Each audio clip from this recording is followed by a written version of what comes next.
Welcome in, everybody, to week 6 AMA on Friday afternoons on the DLF YouTube channel. Sorry, I got to plug this in so it's charged. Welcome in, everybody. Another happy Friday. Happy Friday to everybody. Hope y'all had a good week. Hope y'all enjoyed the upset last night, Thursday night football, the Giants over the Eagles.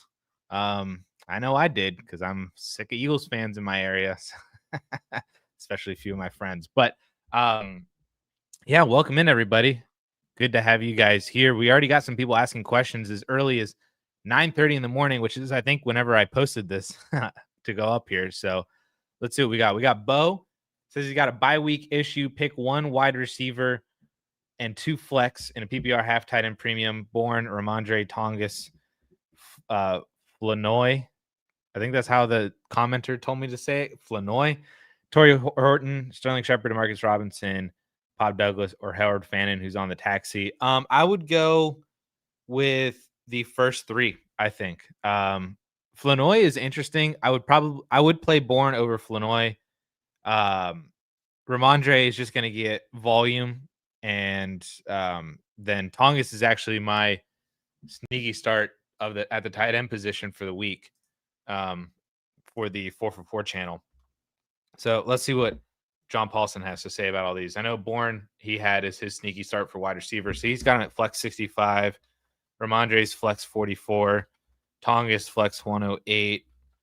Flanoy, he actually has at 87. So he would say put Flanoy in above Tongas. There is a half tight end premium.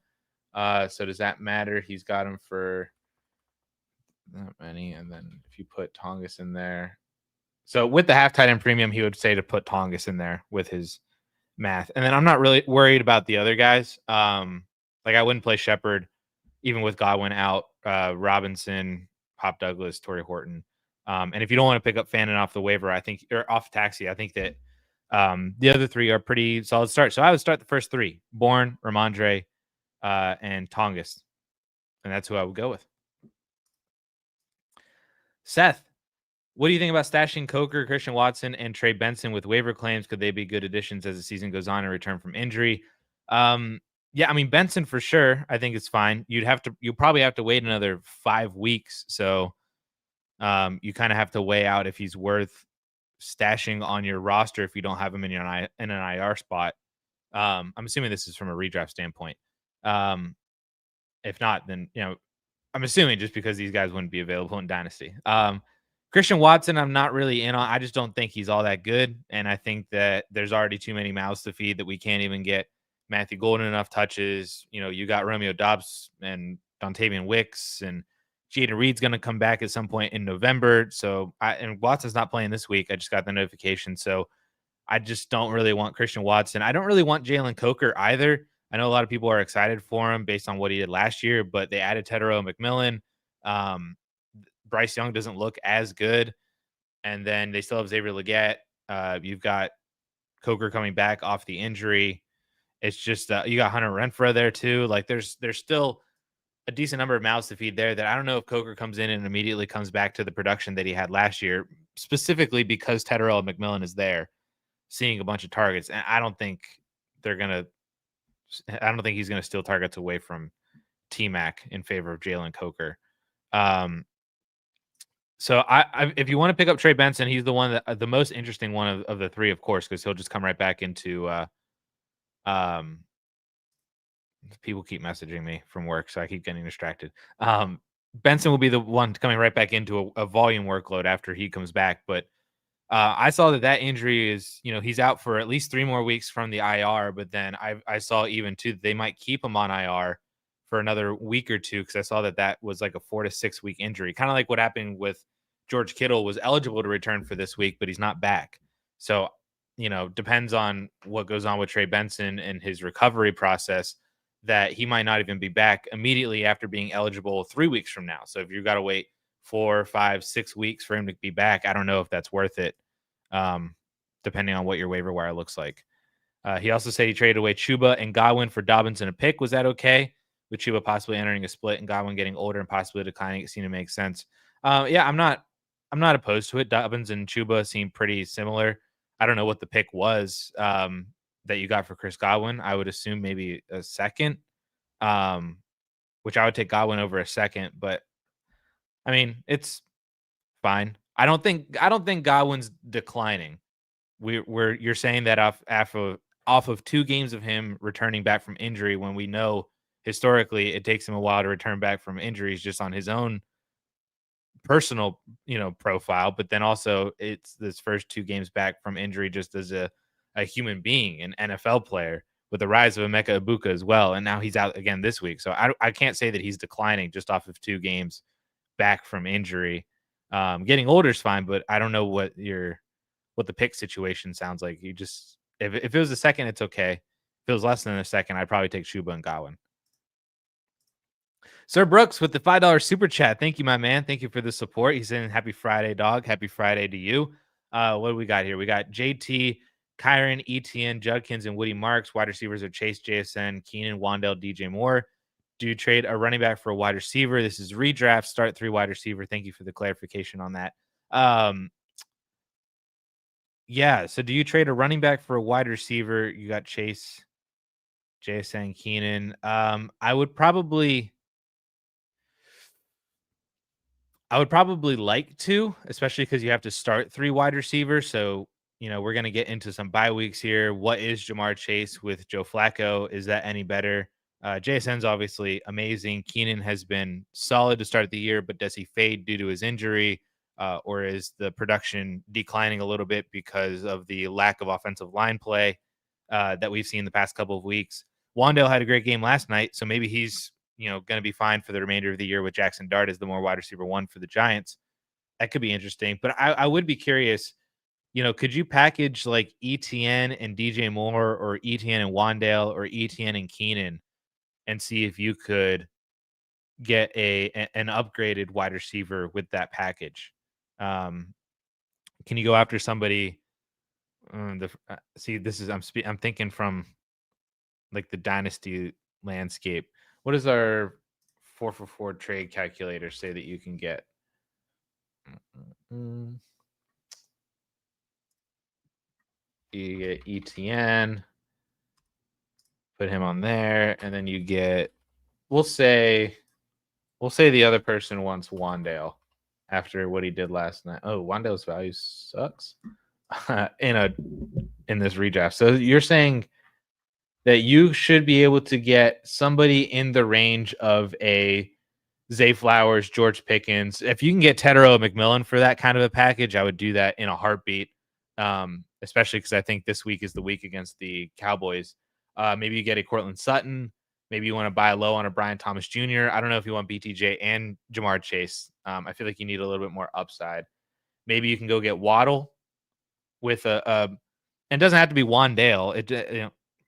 ETN and Wandale. It could be ETN and Keenan or ETN and DJ Moore, whoever the other guy wants more, or that you're able to, are you able to get up to the Cortland Sutton range with one of them, or the Jalen Waddle range with one of them, or Tedero McMillan?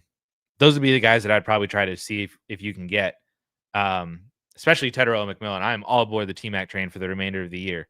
So if you are able to do that with ETN plus one of your bottom 3 wide receivers there, I think that is a massive win for in a redraft standpoint, especially in a league where you have to start 3 wide receivers. So I would do that for sure, man. And thank you for the $5 super chat. It's greatly appreciated.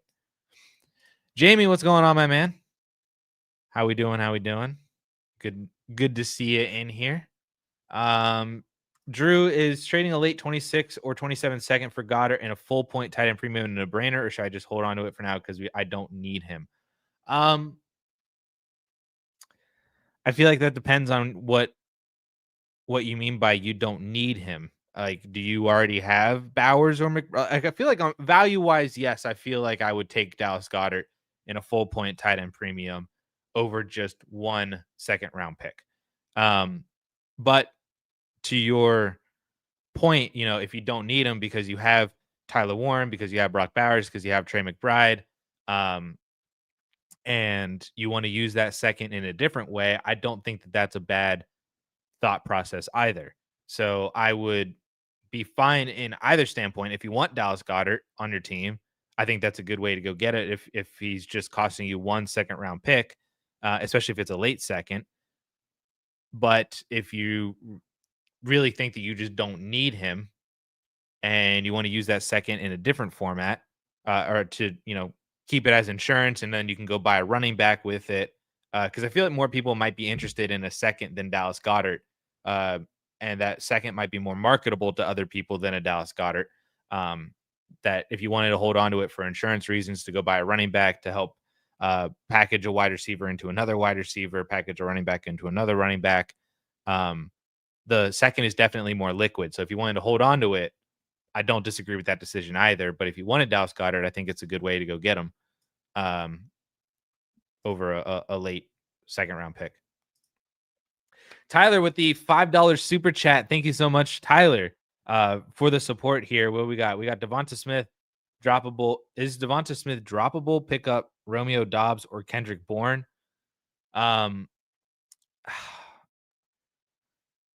So first question is this in, I'm assuming this is redraft, and is this in a league that you can already drop, that you can drop a player who's already played? Um, I know that there are leagues like that out there, but I know that those are much rarer to play in leagues that you can drop a player that has already played if you didn't start them. Um, I don't think Devonta Smith is droppable. I also don't think you'd be asking me this question if Jalen Hurts had connected with him for what could have been a very long touchdown last night. I don't remember the exact yardage of what it could have been, but it Hurts missed him and he was wide open. So it's not a talent issue with Devonta Smith ever. Um, it's just the production just isn't there because the Eagles' offense is not there. They need to fire their offensive coordinator, man. He sucks. I said that about 3 times to my Eagles buddy last night, and it's just awful. Um, and so if you can pick up, other people right now and you want to drop him for Kendrick, I still don't think I would do that. I don't think I would drop Devonta Smith for Kendrick Bourne or Romeo Dobbs. And if you can't drop him until next week, then Kendrick Bourne might not be worth it because Juwan Jennings and Ricky Pearsall might both be back. And we might be getting Brandon Ayuk back at a certain point too. Because I know that they had projected him to be back sometime in mid October, and I feel like I haven't heard anything. Brandon Ayuk updates not encouraging for fantasy managers. There's Wait, is this from last year? Is this article from last year? No, because they have Kittle in here. Early November is the timeline that they're looking at right here. So, I mean, if Ricky Pearsall and Juwan Jennings come back and that kind of kills Kendrick Bourne for the next couple of weeks, and then Ayuk comes back and George Kittle's back, I don't think you want Kendrick Bourne.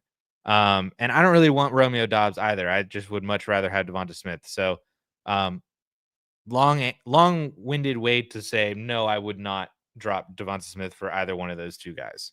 I don't think it's worth it. The talent of Devonta Smith is just too much that he can have massive games. Almost had a massive game last night. And he's the clear number one or clear number 2, I should say, and can be the clear number 1 if anything were to happen to AJ Brown, injury wise or trade wise or anything like that. So I'd keep Devonta Smith. Thank you for the $5 super chat though. It's greatly appreciated. Sidekick 87 with 2 $5 super chats. We got 2 separate ones in here, man. Thank you so much. You definitely didn't have to ask 2 of them in here. But I appreciate it very much. Thank you. So the first one, thinking of trading Knicks, Jameson Williams, and Kareem Hunt for Love, Gainwell, and Hunter. I have Herbert, who has the same buy as Knicks, Warren as a backup running back. Also have doubles and Golden, Dobbs and Golden. I can see this being Dobbs or Dobbins, but I think it's Dobbs, Romeo Dobbs. Should I hold both or drop one?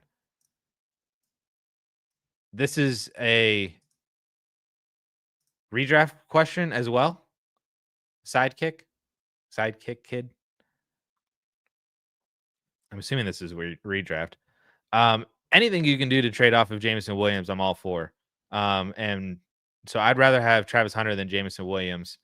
I'd rather have Jordan Love than Bo Nix. This is speaking to this first one. And I'd rather have Kenneth Gainwell than Kareem Hunt. That's pretty clear. They're both kind of whatever.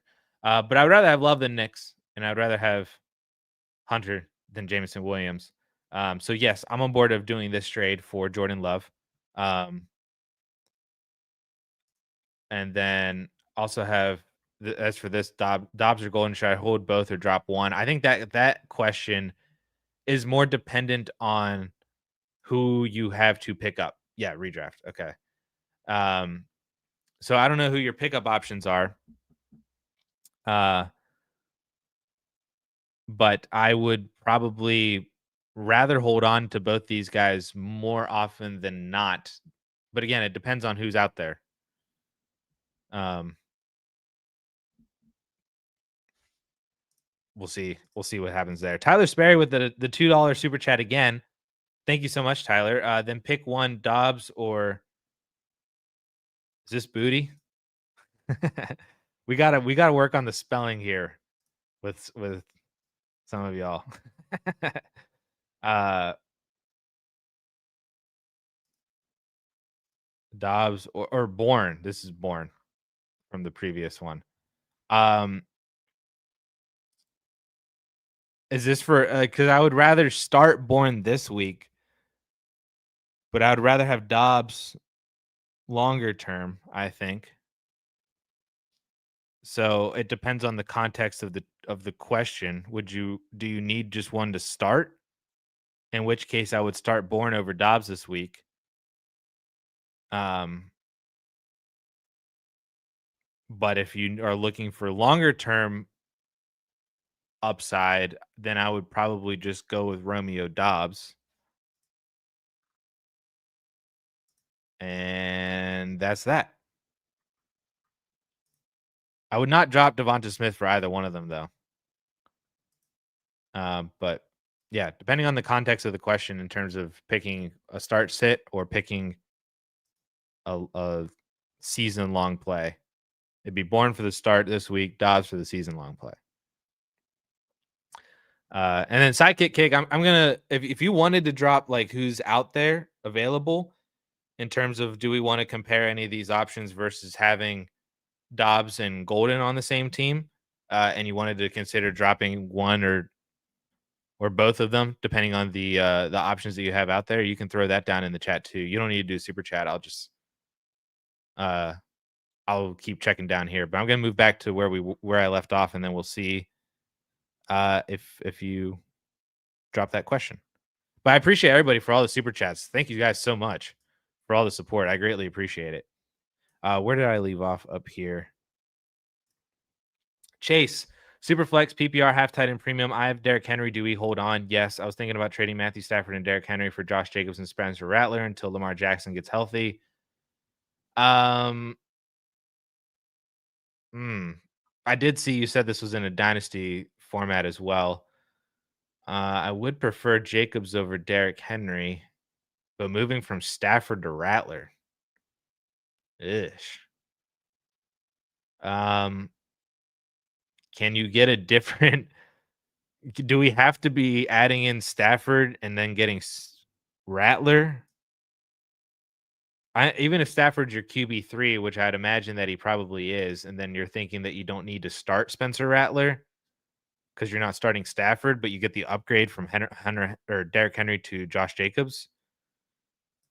I understand that thought process a little bit more, but I don't love can you just do picks or something like that? Like Derrick Henry in a second for Jacobs in a third instead of doing the Stafford to Rattler downgrade.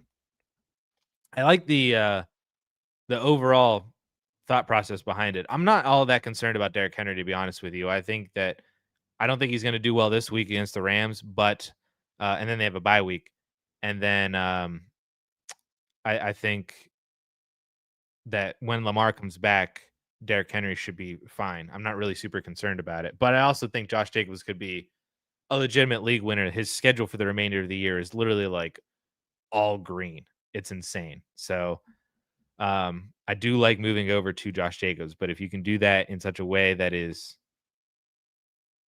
maybe different than going from Stafford to Rattler, I'd like to see if you could find that option instead.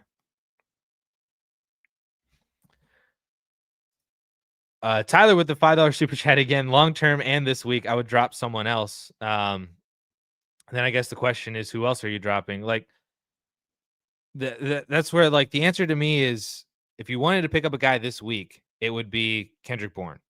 But I don't think that he carries long term upside because, like I said, Juwan Jennings may or may not be back this week. Ricky Pearsall may or may not be back next week or the week after. George Kittle sounds like he's going to be back next week in week 7. And then we're going to get Brandon Ayuk back. The timeline for him sounds like it's early November. So in a couple weeks from now. So the shelf life for Kendrick Bourne is insanely small. Whereas with Romeo Dobbs, it's still not fantastic, but you at least have the upside of him being the wide receiver 1 for Jordan Love at points throughout the year that Kendrick Bourne doesn't have, unless the injuries continue to happen for the Niners, which they could. But I'd rather have Romeo. Like, you can play Romeo Dobbs this week if you want. They play the Bengals. I don't know. I'm sure that, if they get up quickly, they're probably not going to throw as much, and it might be a really easy Josh Jacobs game. But if you wanted to just pick up one singular guy to say, I'm going to start him this week, but then I also want long-term upside, I'm cool with that being Romeo Dobbs over Kendrick Bourne, because Dobbs gets Cincy this week and then he gets the long-term upside. So if you wanted to drop somebody else and then pick up Romeo Dobbs, I'm cool with that for sure. And thank you again for the $5 super chat. Chase, you sent in 2. You didn't have to send in another one, but I appreciate you, man. So thank you so much for the $4 in super chat. You have Jackson and Allen at QB. You have no picks. All right. And then Sidekick Kig's in here too. So I'll hit you up right after this. So you have Jackson and Allen at quarterback. You don't have Jackson for the next 2 weeks. Stafford is a great start this week, man, against Baltimore. Rattler's been okay, but I don't really want to start him. I would rather keep Matthew Stafford over Spencer Rattler and wait for Derrick Henry to kind of return to form, more or less. Because we've known this about Derrick Henry for the entirety of his career. When his team wins, he does well. When his team doesn't win, he doesn't do well. And right now their team is 1-4. So it's not like the Ravens are 4-1 and they're winning not because of Derrick Henry. It's just that the team as a whole has really spiraled for the first few weeks. And I think a lot of people think that means that Derrick Henry is doomed and he's fading and he's, washed and whatnot. And I just don't think that's the case. There's been nothing on film for me when I watch Derrick Henry with my eyeballs that say, yeah, this is a Derrick Henry issue. This is a team level issue that the Ravens have just not been good to start the beginning of the year. But I think whenever Lamar comes back, and I think that those issues have been compounded by the fact that Lamar got hurt. So they didn't do well against Kansas City. They obviously didn't do well last week, and I don't think they're going to do well this week against the Rams, and they have a bye week next week. But I think when Lamar comes back and they can get to start winning games, like they're not going to be, a team that only wins 3 or 4 games this year. Like they might be a 500 team, which means you have 7 or 8 more wins over the second half of the season post bye week for them that Derrick Henry could be an absolute monster for. So I would rather hold on to Matthew Stafford as a start for this week. And then probably I don't know if they have a bye next week. I don't think they do. The Rams have a bye week in week 8. So I would rather have Matthew Stafford for this week and next week when Lamar's out. And then Lamar hopefully comes back in week 8 to cover Matthew Stafford's bye week. And then you just have Derrick Henry riding it out instead of Josh Jacobs. So I'd rather do that, Chase, than just trade for Jacobs and then downgrade from Stafford to Rattler. And then just wait for Derrick Henry to be good again. That's where I would go to. Unless you can find some different way that's not picks. It's a wide receiver swap or something like that, or a tight end swap, to where you can move over to Josh Jacobs instead of using the quarterback position. Yeah, okay. So sidekick kid, it was either Dobbs or Golden. Pickup options are Downs, Judy, Shaheed, and Tucker. Oh, I don't love those options. I would probably hold on to Dobbs and Golden then, especially because if you're going to get Jordan Love, you get somewhat of a stack with these guys that if you're able to pick the right wide receiver um, on any given week, then you get double stack points essentially. Which I do like doing. I think stacks are helpful when you have either a top end stack like the Burrow Chase stack, the Lamb Dak stack. I think are phenomenal. But then I also think the stacks are super helpful when you're able to pick the more flex level players with their quarterback, because then I feel like the upside there, uh, that's like a matchup shifting type of correct decision if you get it right with the flex level players versus like having like the Fields Garrett Wilson stack or the Stafford Puka stack. Like sometimes those can be a little weird where the wide receivers get so much, but then the quarterbacks don't. Or if it's a mobile rushing quarterback, then they do really well, but the wide receivers don't. But I think Love and his wide receiver one on a given week, I think is a good stack, especially for the flex. So I would keep both these guys over Downs, Judy, Shaheed, and Trey Tucker. Um, I'm a little intrigued by Tucker. I'm wondering if he's got some like PPR upside in the future for the remainder of the year as like the wide receiver too, especially with Bowers' injury. I'm wondering if he has a little bit of upside. Um, has like a sneaky play. Shaheed, I think, is all right. Downs, I think, is all right. I don't really want Judy with Dylan Gabriel. I just think all those options are just not as good as having the individual Packers guys. Maybe you can throw them in a trade and then see if you can package one or both of them in a different deal to then upgrade something else. This is Dobbs. I just saw this one piggybacking on the Dobbs chatter.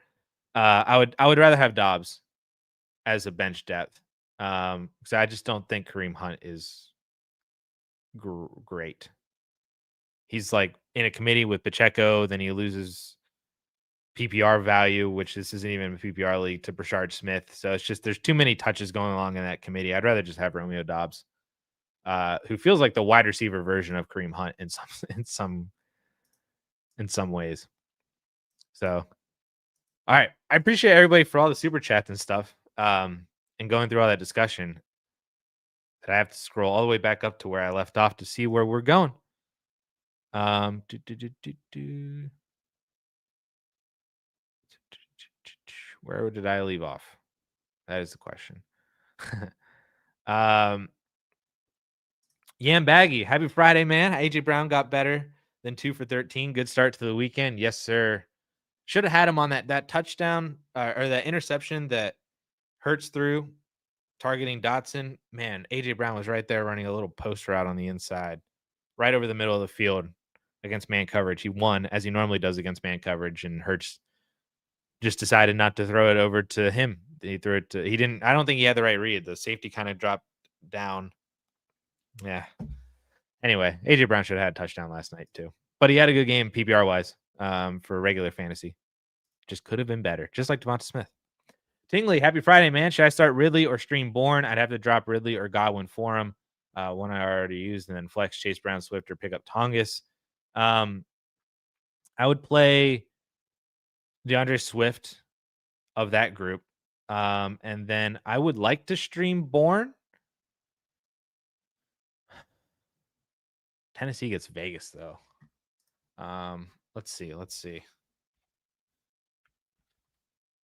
Bourne is Paulson's flex 65. Ridley is flex 72. They're separated by literally like half a fantasy point.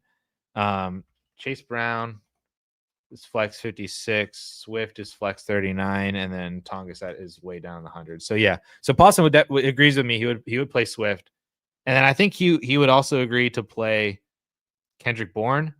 But then you'd have to drop Ridley. And as I just kind of went through the whole entire thing with Kendrick Bourne, is I don't know if he's a thing past this week or not. To where Ridley, if if Cam Ward is starting to kind of figure things out and the game's starting to slow down for him at the NFL level and he has more of a better second half, that would probably mean good things for Calvin Ridley. And I'm sure that they have a bunch of confidence right now after their, comeback win against Arizona. Not that they really had anything to do with that themselves. They just executed when they need to execute whenever Arizona literally handed them the ball. Um, but it's a win is a win. And I'm sure for as athletes, that's probably a pretty good thing. So I think given the fact that they both have pretty good matchups, and they're not separated by all that much, I think I would rather just play Ridley and not have to drop him or Godwin, and just play Ridley this week and hope for the best there. Because he could have a couple big plays, and that could equal what Kendrick Bourne does on a PPR basis, especially if Juwan Jennings does play. That lowers Bourne's ceiling and floor, I think. Um, but I think you get the long term upside of Calvin Ridley that you don't risk losing that by dropping him on the waiver wire, because they're projected similarly. That I might just play Calvin Ridley this week. What running backs, tight ends are you buying as a fringe contender, and what cost in Superflex? I would. That's a great question. The words fringe contender scare me that you don't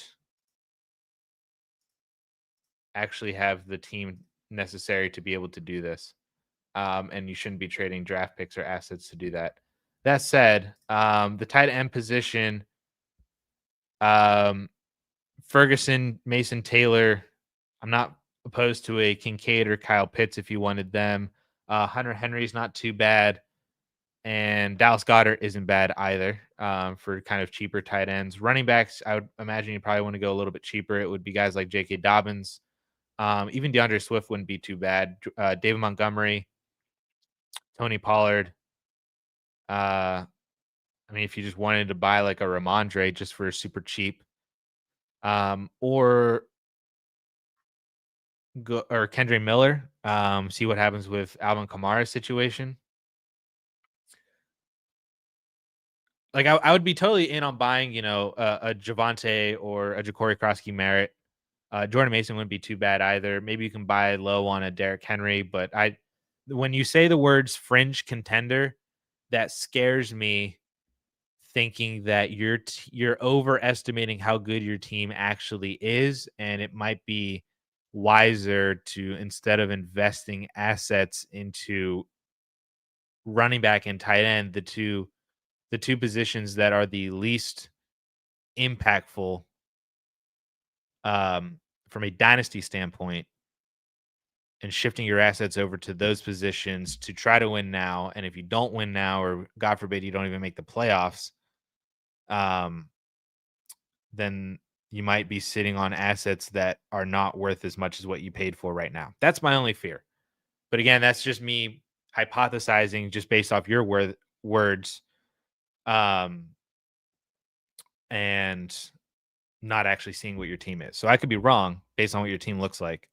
Um, or maybe you're underestimating your team and it's not actually a fringe contender and it could be better. I don't know, but that's just me. But those are the options that I would probably go for. The cheap guys to see if you can buy some production. Rico might be another one if you could just buy him real quick for this week, maybe next week. But especially this week against Dallas. How you feeling about Jackson Dart's dynasty value? I feel great, man. Man, him being my rookie QB2 and being my first, like there's nobody even close to him. It was Cam Ward and it was Jackson Dart, and then nobody was even close in this class. Feel great about that. He is absolutely a top 15 dynasty quarterback right now. He's actually QB 13 on Keep Trade Cut, and I do not disagree with that whatsoever. I would easily rather have Jackson Dart over, McCarthy, Penix, Ward, Kyler, Goff, Stroud, Purdy, and he's quickly chasing, I would say, Bo Nix. I don't think I would have Baker, Love, or Caleb behind Dart right now. I think that's too high. But I'm really feeling good about Jackson Dart's rise. And then, man, if he gets, when we get into the offseason, then there's going to be so much steam around him because he's going to be getting Neighbors back. Maybe they add another wide receiver. Maybe they add some offensive linemen. Maybe they just make the team better in some capacity. That's going to raise his value even more from just off-season hype for Jackson Dart. To the point where I almost wonder if he would be a sell at some point for me in the offseason, kind of like how Bo Nix was a sell for me in the offseason, um, for the most part. But yeah, as of right now, man, if you draft this Jackson Dart in the late first, congratulations. If you bought low on him, congratulations. If you can still buy him now, do it for a good price. Obviously, not over overpaying for him too much. Jalen Warren or Rashid Shaheed? Jalen Warren. I imagine this is a start sit question. So Jalen Warren. Sorry.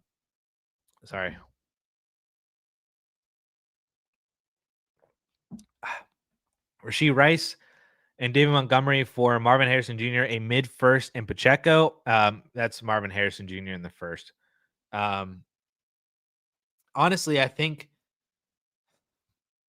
you're two. So if this is your first, this kind of goes back with Cray, that I would be scared about that, to where I'm going to spin you a story real quick on how this is not going how this is not going to work for you, but how this could not work for you.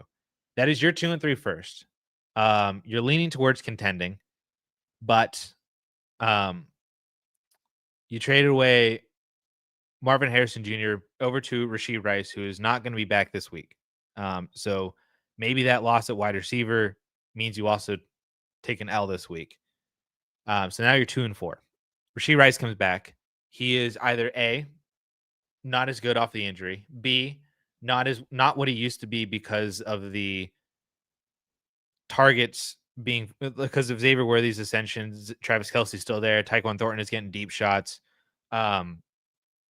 Pacheco and Brashard Smith and Kareem Hunt are getting their target share out of the backfield. I'm fully believe in Rasheed Rice, but there's a world where that is wrong. And so Rasheed Rice is not as good as Marvin Harrison Jr. for the remainder of the year. And then David Montgomery is just kind of fine. He's going to have weeks where he completely disappears, where it's just not a David Montgomery game. And even the games where it is a David Montgomery game, you're getting like maybe 15, 16, 17, 18 fantasy points. That's like a good David Montgomery game. And I don't know if that's worth moving off of that for your mid first, to where you're fighting for, you get a win, you get a loss, you win 2, you win, you lose 2, and you just kind of go through the whole entire season doing that. And then, 5-6 weeks from now, you're still sub 500, except you moved your mid first, and and that's a top 5 pick. And you don't have Marvin Harrison Jr. either. And Rasheed Rice's value has gone down.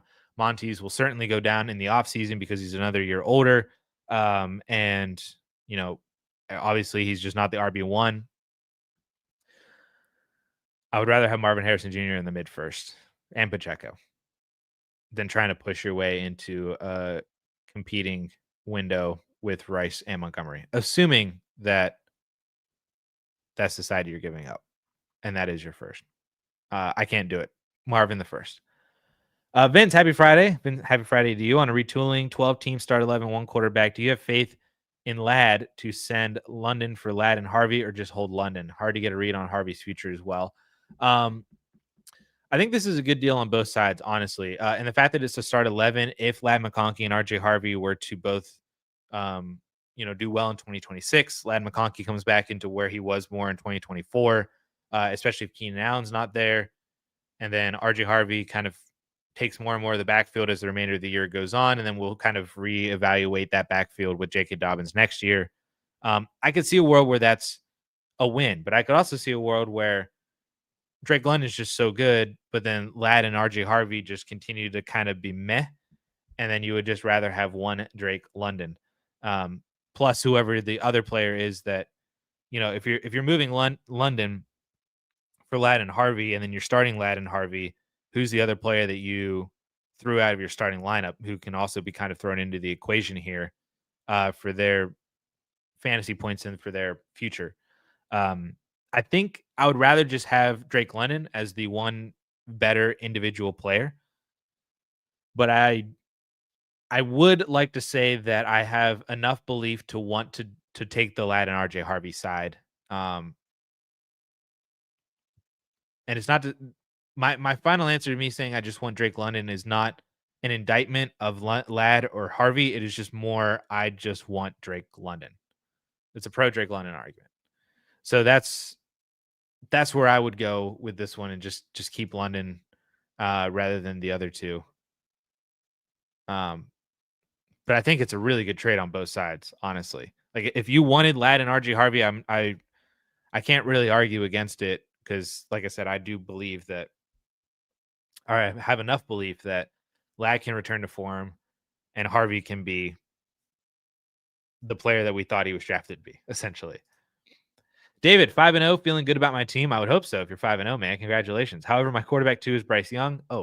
League mates are very picky with trading the quarterbacks. However, Jones and McCarthy are available. What would you pay for either? I would love to not pay a first round pick for either one of them. I can see, and I think you might have to do a trade where the value that you're giving up is essentially a first round pick. But if you can do it in such a way that does not involve you trading a legitimate and actual first round pick, then I think I'd be on board with that. So if it was, I don't know who your QB3 is, but if it's a good enough QB3 plus a second, if it was, a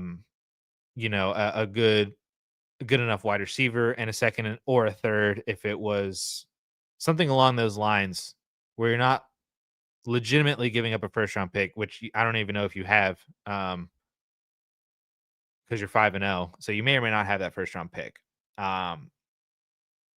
But buying one of these two for a value equal to a first that isn't actually a first rounder, that is kind of the range that I would be looking to pay for Jones or McCarthy.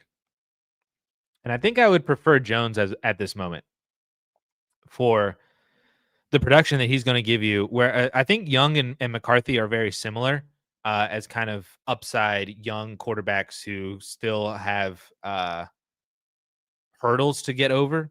So by trading for JJ McCarthy, I think you're doing yourself a disservice because you have a very similar player in Bryce Young already.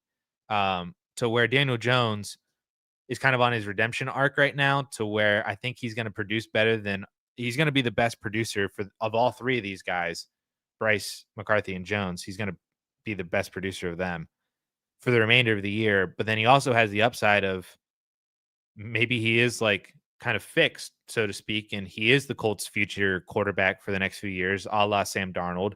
Maybe they put another really good wide receiver with him to kind of upgrade from Michael Pittman, so to speak, or upgrade from Josh Downs, kind of like how the Buccaneers drafted Emeka Ibuka. It kind of felt a little like out of luxury, but you could see it's obviously worked. So maybe the Colts do that too, just to kind of continue to get him good options that can act as a good piece now, but then a long-term piece whenever Michael Pittman's done. Obviously, they have Tyler Warren, who's great. Jonathan Taylor's great.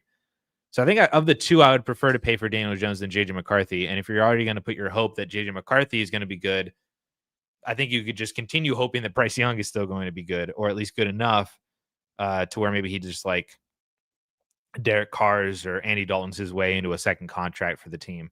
And it's just good enough. So I don't want to hope for two guys. I'd rather just hope for Bryce Young. And I guess you're hoping in some respects that Daniel Jones is actually good, as he's shown that he is through 5 weeks. But I think he actually probably is, and the support system around him is great. So I'd rather have Daniel Jones at the 2. Jamie made some roster cleanup moves, sold Flacco for a 3rd. Nice. Juju for a 3rd. Nice. Michael Wilson for a 4th. Nice. Thoughts on value? I said nice 3 times. So I think that that's phenomenal, man. This is a phenomenal way for anybody out there watching, that if you can just find these little micro transactions, they don't feel like they're a lot now, but in the long run, they can really kind of start to stack up, especially if you consider yourself to be a good drafter, or if you consider me to be a good rookie evaluator. And you can take some shots on some of the guys that I really like in the 3rd and 4th rounds. And not to say that you're going to hit on Puka Nacua every single time, but if you could sell Flacco for a 3rd, and then that 3rd ends up being, I'm trying to think of who a good rookie would have been, like Woody Marks this year. Feels like a value win. You trade Michael Wilson for a fourth. Maybe that is Ja'Cory Krosky Merritt. Maybe it's, I mean, last year it could have been a Tyrone Tracy type of a player who I drafted in the fourth round in a couple of leagues. Um, you obviously you could bust with those players. They could just be nothings. More likely than not, they probably are.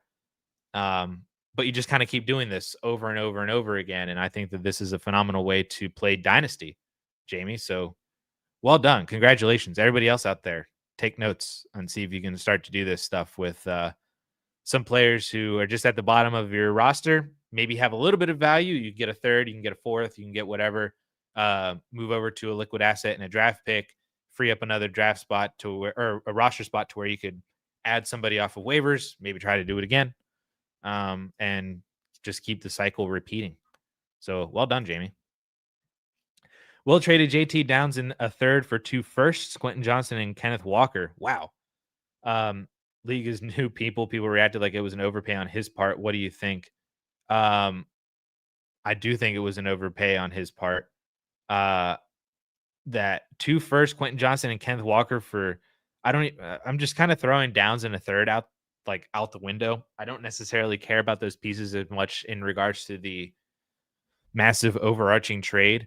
2 firsts for JT, I feel like is good value at this current moment. But then you also got another RB2 and Kenneth Walker out of it, and you got a potentially ascending wide receiver in Quentin Johnston out of it too.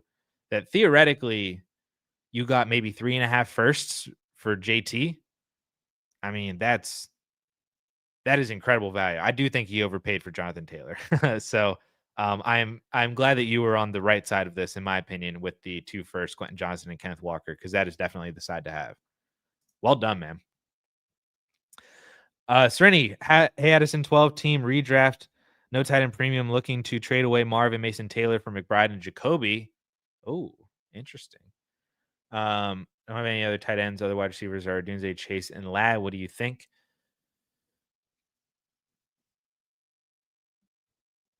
Um, I actually think I want the Marvin Harrison Jr. Mason Taylor side, and it's more because I don't like the drop from Marv to Jacoby. Um, I think Jacoby can be a good wide receiver, but there's no like oomph behind it. Like you already have Lad McConkey, who has like no ceiling, it feels like at this point. Jamar Chase has a ceiling, but it feels a lot more inconsistent without Joe Burrow now. Odunze's great. He's honestly probably your wide receiver one. Him and Chase are vying for that spot on a weekly basis. Um, to where, as I just, Jamar Chase is sick and is questionable to play against the Green Bay Packers this week. So I literally just got that notification as we were talking about this. So there's that.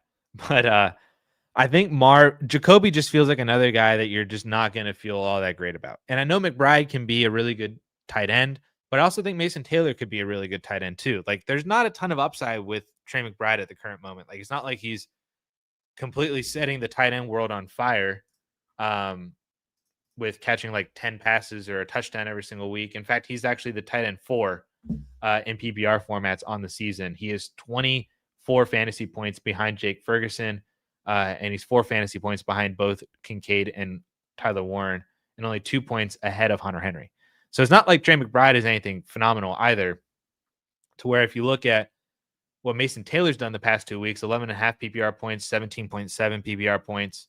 I mean, that's both weeks are essentially like Trey McBride the last 2 weeks, 12, 9, Taylor the last 2 weeks, 11, 17. So low key, it's not to say Mason Taylor is going to be better than Trey McBride, but they're not all that dissimilar to where I think the difference between Marv and Jacoby is just way too massive to do that. So I'd rather have Marv and Mason Taylor than McBride and Jacoby Myers. And Jacoby Myers needs to be a better wide receiver for me to do a deal like this. 14 team half PPR start 10. Try sending Bowers and Golden for Scadaboo and Bucky. Too short sighted to sell Bowers right now. Is this in a redraft or a dynasty? That would be my question. Um, because I think I'm assuming this is dynasty. Uh, Bowers and Golden for Scadaboo and Bucky.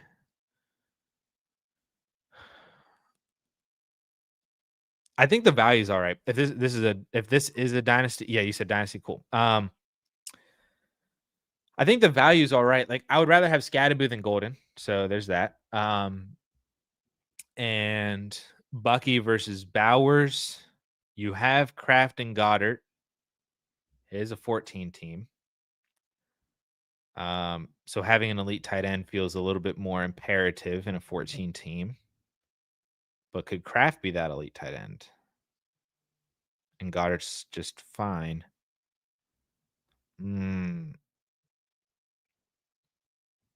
on board with both sides of this. I don't think it's wrong to sell Brock Bowers, but I also don't think it's wrong to just be like, yeah, like I want to hold Brock Bowers. I still think he's a dynasty tight end one.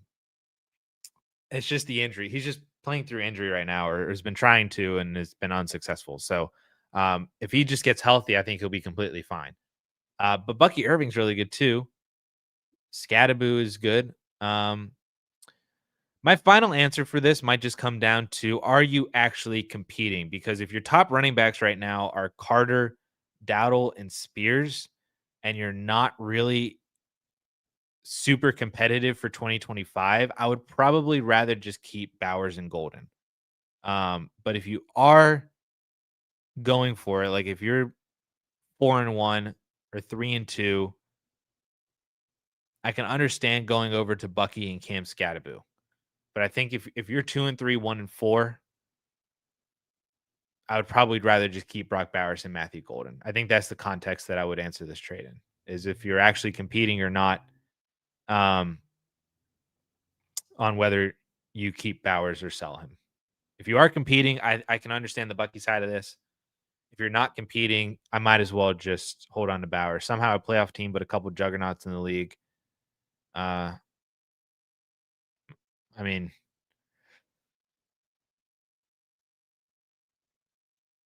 uh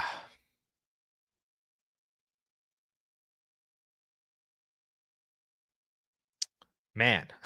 So this is the comment for everybody. He's got Chase Adunze Abuka. Olave is a really good wide receiver 4 right now. Herbert and Nix at quarterback. I would do it. I'm fine with it. I'll do it. I'll take Bucky and Cam Scadaboo.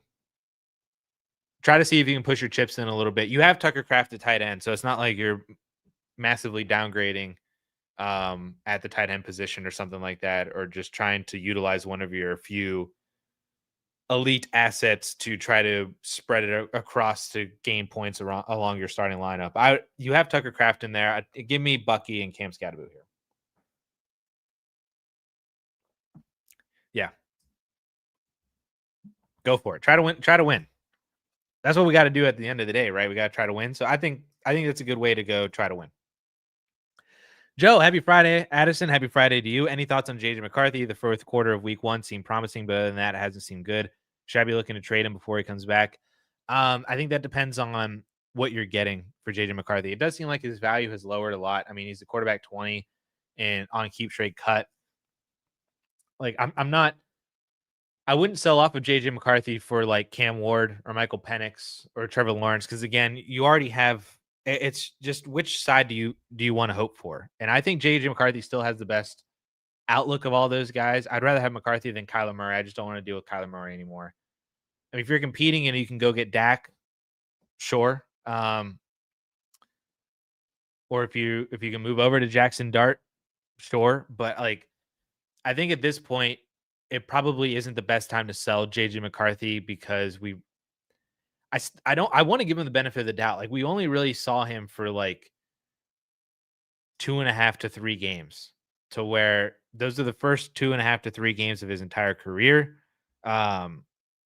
He was coming off of the knee injury as well. So like, I want to give him a lot of the benefit of the doubt for his production, because he's effectively a rookie. Same way I'm doing for Cam Ward. It's like, it's not, you can't always come out and immediately be what Jackson Dart is, be what Justin Herbert was, or Jaden Daniels. I mean, even Bo Nix for the first 4 games of his career was awful.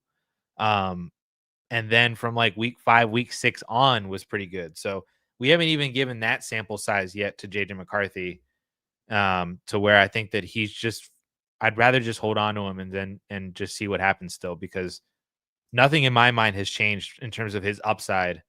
Um, it just might mean that it takes a little bit longer, and that's okay. You just got to wait a little bit longer and be patient on him.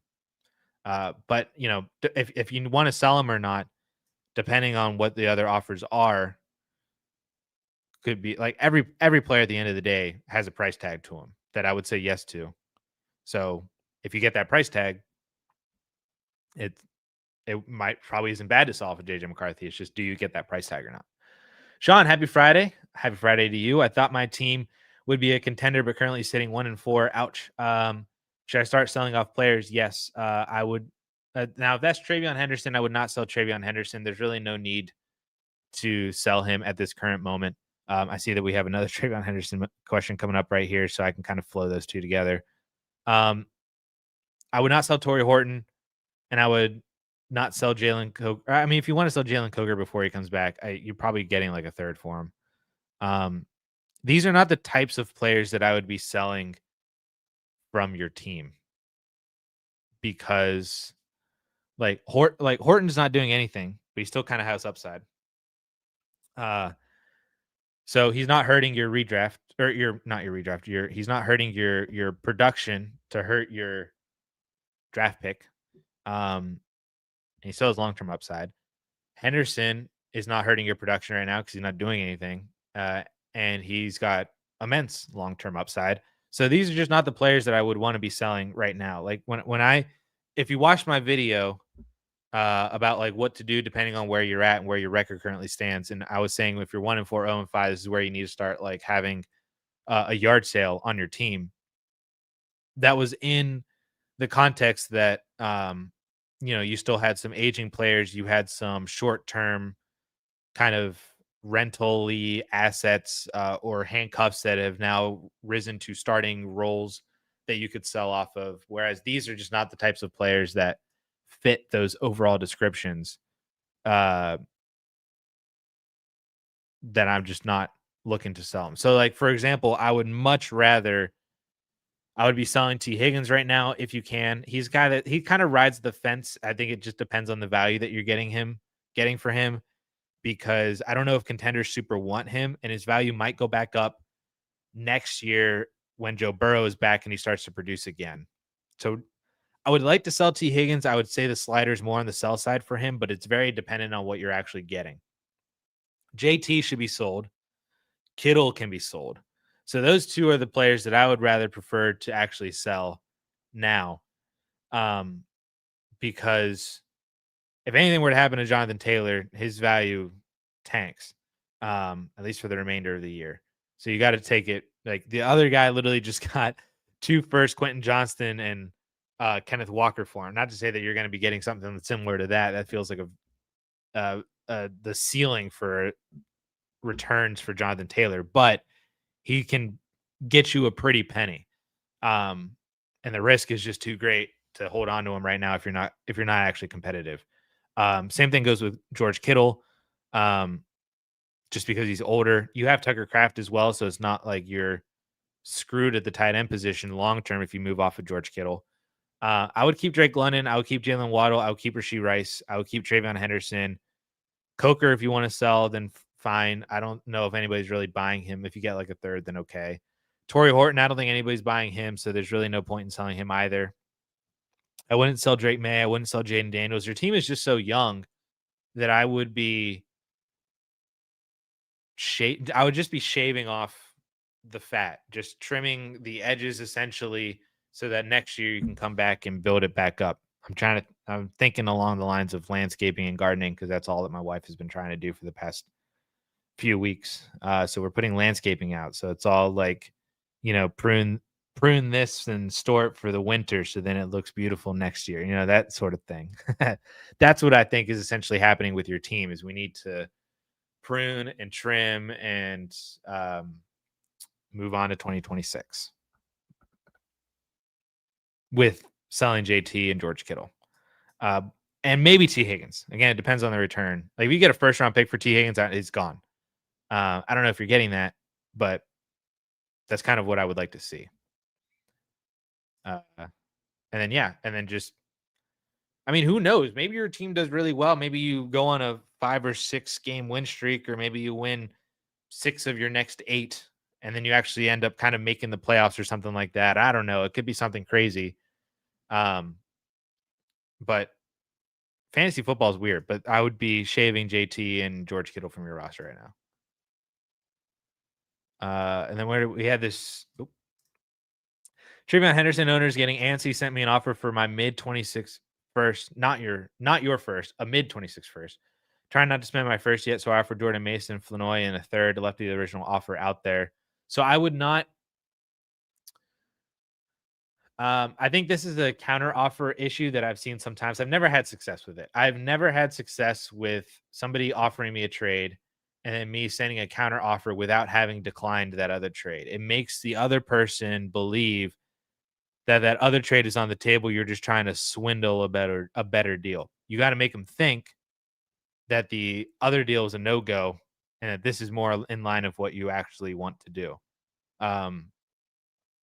It's like, I can't even think of a real life example of what that would happen. But it's like walking up to somebody and being like, "Hey, I have $100 to spend on this for this $100 thing," and they're like, "All right, yeah, I'll take that for $100." And then you're like, "Well, I was actually thinking I could spend $80 on it."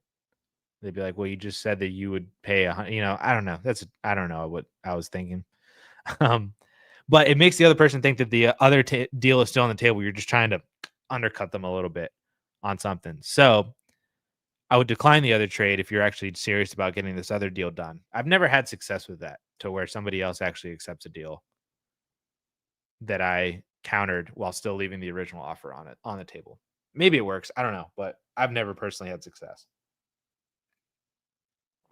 I don't disagree with you wanting to hold on to your first round pick. I think a 26 mid first for Trayvon Henderson is pretty solid on both sides, so I don't disagree with that. You probably got to add more to the Jordan Mason side. Maybe instead of like Flanoy in a third, maybe it's just like a second. Jordan Mason in a second. Could maybe get the deal done. But I would probably just decline the first round pick if you're not actually thinking about taking that deal. And it makes the other person mentally see, okay, you don't want to do that deal. This is the deal that more in line with what you want to actually do, and not leaving the door open for them to believe that you would be willing to pay more, essentially. Larson, 12-team Superflex PPR trade Daniel Jones, Ladd in a second for Burrow and Judy, rebuilding other wide receivers and neighbors. Yeah, I would do this. I would like a better player than Jerry Judy, not gonna lie. But I would do this for Joe Burrow. I'm sorry, to trade off of Daniel Jones and Ladd as a rebuilding team to be able to take on Joe Burrow, and you have him and neighbors, and you're waiting on Hunter, you're waiting on McCarthy. Yeah, I would take this for Joe Burrow, but optimally, I would like something else other than Jerry Judy. I don't have that belief in him, but I would take the deal still as is if he doesn't have anything better. Was this in regards to something else? Oh, the Goddard one. He would be sorry, I totally missed this. He would be a flex play. Yeah, McBride at tight end. A flex play for a full point tight end premium is not a bad option. So yeah, I don't even know if you're still in here, Drew. I'm sorry, I didn't see this whenever I was answering your question way long ago. But I think Goddard over a late 26 or 27 second is a good deal to get Goddard. Also, racing to the 101 is basically have no. Yeah. Oh yeah, I believe so, because you're missing a whole bunch of wide receivers. And then London was on his bye. Hunter hasn't done anything. McCarthy's been hurt. So yeah. Yeah, definitely take Joe Burrow, but see if you can get something better than Jared Judy. I own 2 mid to early first, along with a 201 and early third. I'm a defending champ. Does it make sense to package them all to grab another stud? London, Bowers. I own McBride. And you probably don't want to go after Brock Bowers. packaging all of that together, uh, I feel like I don't have enough information for this to answer this in enough detail as I want to because my question is the question's going on in my head because you said that you're the defending champ.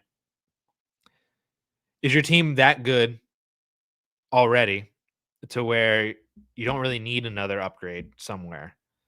Um, Thus, then you could just take those picks into the rookie class, and if they are early to mid in 2026, like those could be pretty good players, like that you could continue to build out a true dynasty by drafting well and hitting on the rookies that then ascend up to being really like if you drafted whoever's next year's Emeka Ibuka, if there is one, like that would be insane, But so that's what goes on in my head of is your team just that good that you don't need to make a move like that to where you can consolidate all of these draft picks into one individual player who then if they get hurt, you're screwed anyway. Um, is this a move that you even need to do now, given the fact that it's early October? Could you wait a few more weeks, even if you have a deadline? But if the deadline's in mid to late November, could you just gather more information about which players uh, are still good, are actually good, are surging, are declining? We got defensive injuries, so that offense is really good because their defense can't stop anyone from scoring, so they get into shootouts. Do we have offensive line issues like we have at the Chargers? So now that offense isn't doing as well because they don't have enough time to throw. Did this player get hurt? So now this player is also doing well because of that. Um, did this player get hurt? So then obviously you didn't want to have that player on your team. I just feel like right now is not the right time to be condensing assets down if your team is actually that good. And if your team isn't that good, then I probably wouldn't want to condense them down anyway into one player because you might need more than one player. Those are the questions that go on in my head and lag to where I just and most of the answers for those questions in my head probably mean that you're not actually consolidating all of those picks right now. And it might just be wiser to either wait for more information closer to deadlines or closer to the playoffs and see where you're at, where other teams are, where the NFL is, or take them into the rookie drafts. And if they are early to mid, you get good rookies, extend the dynasty even more, and then you're on your way to a true like super like super powerful. What am I trying to say? Like you're on your way to a true powerhouse team as a multi-year defending champ, back to back to back to back to back. Those are the questions that go on in my head. Cash Money with the $2 super chat. Thank you so much, man. I mean, he's just got so much cash money. He's got to throw me a couple bucks uh, to go buy a drink this weekend. So I appreciate you, man. Start Rams or the Patriots defense for the highest point upside. Ooh, my my initial gut reaction is the LA Rams. Let's see what Paulson has to say about this. I mean, the Patriots against the Saints, but the Saints low key offensively, they just run so many plays that I think I would rather play the Rams. I mean, you saw what the Texans did to the Ravens last week. I think the Rams are just as good of a defense. Paulson does have the Rams ranked ahead of the Patriots. Um, they've allowed fewer points per game than the Patriots have. They are allowing fewer yards per game. They are sacking the quarterback more. Um, they both turn the ball over at a similar rate or force turnovers at a similar rate. So I think I would take the Rams this week for the higher point upside. Maybe you get a touchdown out of them or just hold Baltimore to like nothing. And then, you get 10 points or whatever from not allowing them to score any points. You got some sacks on Cooper Rush, who's not as mobile. Maybe an interception, like I said, maybe a pick six or something, fumble recovery. I'll start the Rams this week. And thank you for the $2 super chat. It's greatly appreciated. Thank you so much. Um, DC with the $5 super chat. Thank you so much for the support, man. What do we got here? We got first place, third in points for 8-2 record. Awesome, man. Congratulations. 12 team half PPR. Trade away DK Marks plus something for Jacobs and Sutton, or better to try for Kittle and Rashad White. Man, I love the idea of getting Josh Jacobs and Cortland Sutton. You're gonna have to add a pretty solid plus something though. It might be like a first round pick to do that, which I probably would pay. I would probably pay DK Marks in a first for Jacobs and Sutton. As for Kittle and Rashad White, you probably wouldn't need to add much of anything, if anything, to DK and Marks for Kittle and Rashad White. But I don't think I think I'd rather just prefer to get Jacobs and Sutton, man. I mean, do you have your first round pick? If it's going to be a late first, do you have another player of similar weird-ish kind of value, or another running back or something that they need that you can give up to then get Jacobs and Sutton? Are they rebuilding? And they're trying to shift off of their age. Do you have other rebuilding assets? Um, that's where Ayuk. I don't think Ayuk would. If I had Jacobs and Sutton, I would not trade them away for DK Marks and Ayuk. I think you're on the. They are rebuilding. I think you're on the right path. But I don't think Ayuk is enough to fill that void, and I don't think you want to do something. I mean, maybe it works. Maybe if you do DK Marks Ayuk in a second, it just seems like you're compiling a lot of stuff, which might make your offer look weaker. Do you have your first? That would be because like a first and Woody Marks for Josh Jacobs, in my opinion, is totally fine. And then DK to move over to Sutton, or DK and Marks to move over to Sutton, and then a first for Josh Jacobs. However you look at it, I think that's pretty good. No trade for Rom. Oh well, dub. um, yeah, I think you're getting closer with Brandon Ayuk, but him individually, I don't think is going to fill that gap. And I think adding Ayuk is probably too much for Kittle and Rashad White without getting something back. Um, I'm getting a Brenton Strange notification. He doesn't need surgery, but he's going to be sidelined for a couple of weeks. At least 5 weeks? Oh my gosh. Travis Hunter season, Brenton's out, Brenton Strange out for 5 weeks. But yeah, DC, I think you're dancing around what the actual value probably looks like. But I think you're gonna have to add something to Ayuk, or maybe if you have a better asset, I'm not entirely sure. But man, if you could pull off Jacobs and Sutton, that would be phenomenal, dude. I would love that so much.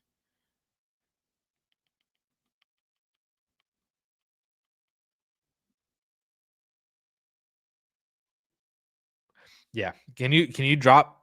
I don't know if you want to like drop like what your team kind of looks like, or some other assets that are in the range of a Brandon Ayuk. Um, I also don't like how many people do you start in this? Would be another question I'd have. Strange, Pitts, Taylor to use in the Kittle trade. Okay. Um,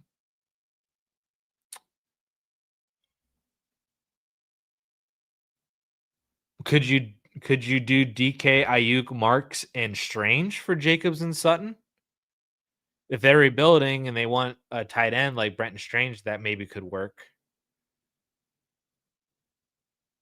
Um, or did you do?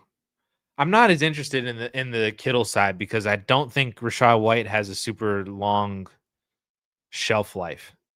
So that's where I'm really just going towards this Jacobs one super hard. 1, 2, 3, 4, 5, 6. So it's start 9. and you just start one quarterback, not super flex, or is one of those flexes super. So if it's a start 9 1 quarterback, you probably want really good, uh, really good players like Jacobs and Sutton, and then flip some of your depth. I'm gonna rapid fire through another few questions. I'll come back down to scroll down to the bottom, DC, and see where we're at. Um, I think we can figure out this pretty soon. But the seeing strange in there makes me think you might have something there to toss to the rebuilder for Jacobs and Sutton as well. Maybe it is that whole package of DK, Marks, Ayuk, and Strange. I'll come back down.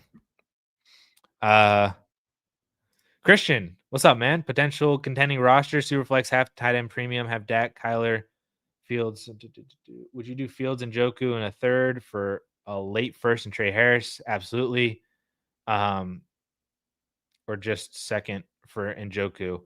I would do either, to be honest with you, but I would absolutely much rather have a first. I would trade Fields and Njoku for a first. If I would wish Trey Harris was somebody a little bit better. Not that I've given up on him, but there's just a really muddy path in front of him, especially because we can't even get Lad going. So it's like Trey Harris, you know. So I would like to get something a little bit better than Trey Harris, or maybe it's just Fields and Njoku for the first, and Trey Harris, you just knock your third off. But I would rather have a first round pick, even if I have to give up Fields, um, than trade away than just trade away Njoku for a second.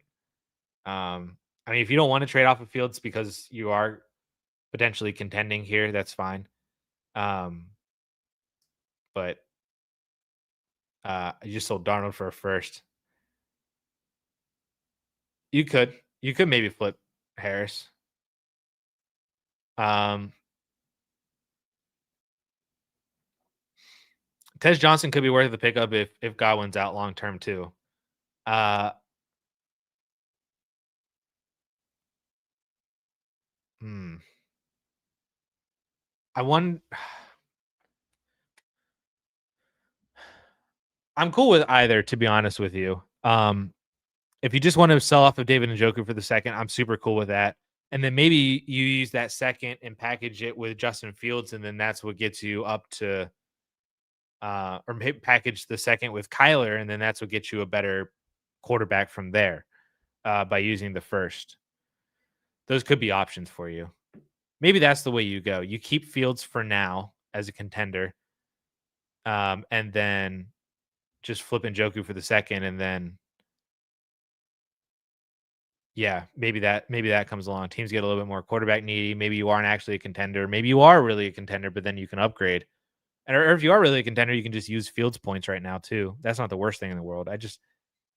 I think you can always get a first round pick for Justin Fields as long as he's producing over the next few weeks. So you could just keep Justin Fields, cash out Njoku for a second, see where you're at the end of the month, and if you wanted to sell Justin Fields for a 27 or 28 first or something like that instead of a 26, that could be better. I'm down with that. I'm down with that for sure. Um, Mike, hold on one second. I see your super chat. Let me see if we can wrap up with DC here for this Jacobs and Sutton trade. Could you trade off? Hmm.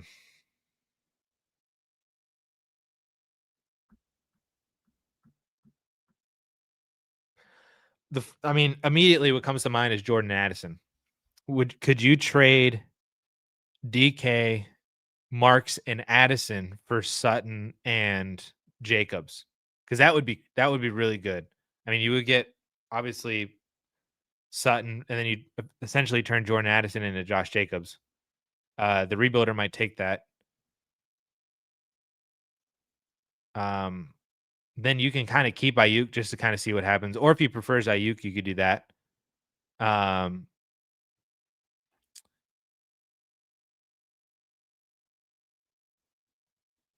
yeah, I'm looking at Jordan Addison hard on this one.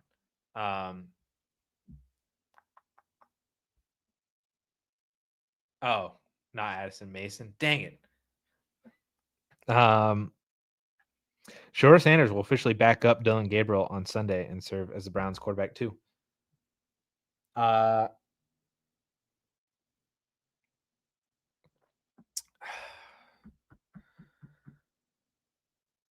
I really wish that was Jordan Addison. That would have made things so much easier.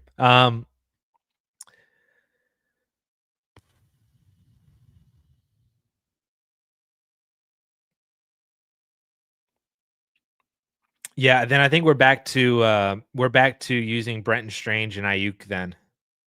And I mean, if you want to throw him Coker as well, just to kind of see, I would. There's not a lot that I wouldn't really pay for that Josh Jacobs trade. Um, I don't really want to tap into your 27 picks or anything like that. I'd rather use what you have on your roster. Um, Even I think trading away Waddle wouldn't be like the worst thing in the world. If he wanted a young wide receiver and he wanted Waddle, if it was if Watt instead of DK, you had to move Waddle and Marks and Brenton Strange, I don't think I would be opposed to that because then you would still keep DK, but then you would also add Sutton and Jacobs to your team. I wouldn't necessarily be opposed to that. So yes, I think you've got some options here. You're pretty close. It might also be helpful just to have a discussion with the dude, see what he was thinking as well. You could just start out being like, "Hey, I'm thinking of trying to go for Sutton and Jacobs. This is the framework of a trade that I'm trying to offer you. How do you feel about that?" You know, and see where that conversation starts to take you.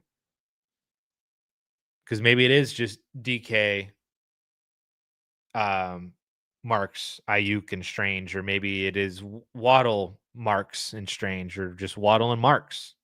I don't know.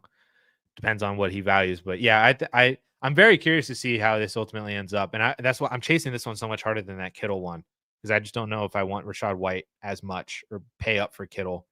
Because I think that what Mason Taylor is going to be really good. I think too. You have Pitts and Ertz, you have options. Uh, but and I don't want to give up too much of your youth for win now pieces, but I think getting Jacobs and Sutton would be phenomenal. So good luck to you, man. And definitely let me know if you have any other questions. Absolutely ask away. But I'm so curious to see if you can get a deal done and what that deal looks like. All right, Mike with the $5 super chat. Thank you so much, Mike. He says, in one quarterback, would you trade Fields for Devonta Smith? Yes. Current quarterbacks are Baker, JJ McCarthy, Lamb, Neighbors, Ladd, Marv. Wow. What wide receivers should I move Marvin Harrison Jr. for or okay holding for 2026? I would rather have Devonta Smith than Justin Fields, especially in a one quarterback league. Um, so yes, I would definitely take Smith. And then what I would probably like to do is then package Smith and Marvin Harrison Jr. And then does that get you London or Nico or JSN? Like, does the packaging of those two get you just one individually way better wide receiver? I'm okay holding on to Marvin Harrison Jr. for 2026. Because I think that there could be a lot of upside if the Cardinals really tear down this organization and we have a new offensive coordinator and head coach in there. So there is still upside in Marv that I don't want to deny. But I also think instead of chasing that upside, you could just move over to a player who's already kind of doing it by adding to Marvin Harrison Jr. Maybe it's a Devonta Smith type of wide receiver and doing a 2-for-1 at the position like that. Um, and seeing what you can do. But yes, absolutely. Devonta Smith over Justin Fields. And hopefully I answered your question fully enough. So thank you for the $5 super chat, my man. I appreciate it. Hopefully that was a good enough answer for you. If not, let me know. You don't have to drop another super chat, but um, yes, I do because I think that there's a possibility that AJ Brown gets moved. Devonta Smith is super talented, and I think this would be more of a conversation if it was in a super flex league, but I think given the fact that this is just a one quarterback league, um, it's Devonta Smith over Justin Fields pretty easily for me in one quarterback. Super flex, I would probably still take Devonta Smith. Um, I think a lot of the issues at the core for the Eagles right now are their offensive coordinator sucks and they need a new offensive coordinator. Um, Fields doesn't have long term shelf life, in my opinion. And Devonta Smith does have a long term shelf life. And it's never a talent issue with Devonta Smith. It's just the fact that he's been the wide receiver 2 on the team for the past couple of years, who will have great games, but then also not have good games. Um, and that offense just isn't clicking right now because I just think that uh, I just think that the offensive coordinator needs fired. Fields will be traded to my biggest competitor. I'm not really worried about that, to be honest with you. Um, I'm not worried about I'm not worried about it from two different standpoints. One, I'm not worried about quote unquote helping my competitors. If my team is also being helped, um, I will I will always do what's best for my own team, and then I'll worry about the other teams whenever I play them at that point. But then also two, I'm not really as concerned if my opponent has Justin Fields, to be honest with you. And especially if that is a situation to where um, he has another quarterback that could be started next to Fields, and maybe you're causing him to now make worse start sit decisions, and he's having an issue debating starting between the two, or if he has to start Justin Fields more often than not, like that might that might be a good thing in some certain instances. But I think from a dynasty standpoint, I would just rather have Devonta Smith. It makes my team better. I'm not worried about it making the other team better. Honestly, that's how trades should work. Both teams should be happy with their sides, and it should improve both rosters. So I'm not really worried about it. He has Kyler Murray and Geno. That's going to cause some start sit headaches for sure. Um, Having to debate between Kyler and Fields, and then that one week that Geno throws for like 250 and 3 or something like that is going to disturb him as well. I would give him Justin Fields. I'm totally fine with it. Also, just because it makes your team better, and you get Devonta Smith over Justin Fields, who's rolled out for the tight. Why can't I see the? Oh, nobody would care about. Okay. And then for the Patriots, Christian Gonzalez is questionable. That's interesting. But yeah. So thank you for the super chat, Mike. Man, Sir Brooks comes in here again with the $5 super chat. Thank you guys so much for all these super chats, by the way. Am I low-key turning into Mason from Dynasty Flock, who is only going to get to a point where I can only answer super chats? Man, I mean, that would be super cool to be at that point. Dude's swimming in money, but I don't want to have to force you guys to have to pay money, but I can't ignore. Anyway.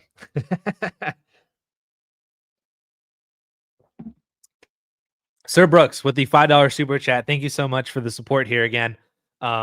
Tossing money my way as I'm dancing up here on the stage for you guys. Was just offered Garrett Wilson for Olave and a 26 first. 4-1 team, Josh Allen, Javante, Monty, Amon Ra, BTJ, Marv, Kraft, Goddard, smash accept, question mark, 12 man start, 3 wide receiver. If is this your first, Sir Brooks? Like this is your first attached to this 4-1 team right now? Because I feel like this is a pretty solid accept. The only way that I would yes, you're first. All right, perfect. Yeah, I think this is not as smash as like I immediately see the deal and I'm like, yep, automatically take it. But um after considering it for maybe 15 to 20 seconds, just to make sure I read the trade right, just to make sure nothing's wrong with Garrett Wilson, just to make sure everything is in order here, then yes, I would hit accept on this trade. I would take the Garrett Wilson side on this one over Olave in your first. Olave's floor has been really good this year. I mean, it's just the pure amount of targets that he's been receiving on a weekly basis has been phenomenal. And then, it's your first round pick. So I don't really see much of a reason for this team to stop producing, especially if you're adding Garrett Wilson to it. Um, yes, I would take the Garrett Wilson side on this one. So I appreciate you for the $5 super chat on this one. And uh yeah, yeah, well done. Take advantage of the offer. I like it a lot. And go win a championship, man. Thank you for the $5 super chat. LOL would be happy for you, sad for us peasants. That's why last week's video went 3 hours long. The stream went 3 hours long last week, and then I got downstairs and I was like tired. I hadn't eaten anything yet. I still haven't eaten anything yet today. Um, but last week it was bad because it was like 3 o'clock. My wife's like, "Did you just not get done with the stream?" And I said, "Yeah." And she's like, "Why does it take so long? Why are you streaming for 3 hours?" And I said, "Dude, I have to answer everybody's questions. I feel like I can't stop the stream until I answer everybody's questions." And I was like, "The people just love me so much that I got to answer them." So I appreciate everybody for coming in here and asking all these questions on a weekly basis. I love the support so much, and then yeah, with the super chat, it's phenomenal. You can cut us off anytime. Need to rebrand to snacking with Addison, dude. I hate so I've been playing Fortnite ever since it started. So we're going on about 8 years or so. And I don't know why. I don't like whenever streamers like that. I watch like Ninja or Cypher PK or somebody like that every now and then, and they'll be like, "All right, it's lunchtime." Um and they like turn on a YouTube video and they're just like everybody in the chat is watching the YouTube video with them as they're eating. And I don't know. I just think that that's weird. That I don't think I could just sit here and eat in front of you guys. Fort Nightmares, dude. I haven't played Fort Nightmares yet, but this one looks pretty banging with the Scooby Doo and stuff. We'll have to give it a shot, um, and see what happens. I think I'm playing tonight. Usually Friday nights the boys hop on and we'll play. So hopefully I get some Fort Nightmares in tonight. All right. Anyway, enough of my personal stuff. We're here for football, and I got to scroll up way, way, way, way high to see where I left off.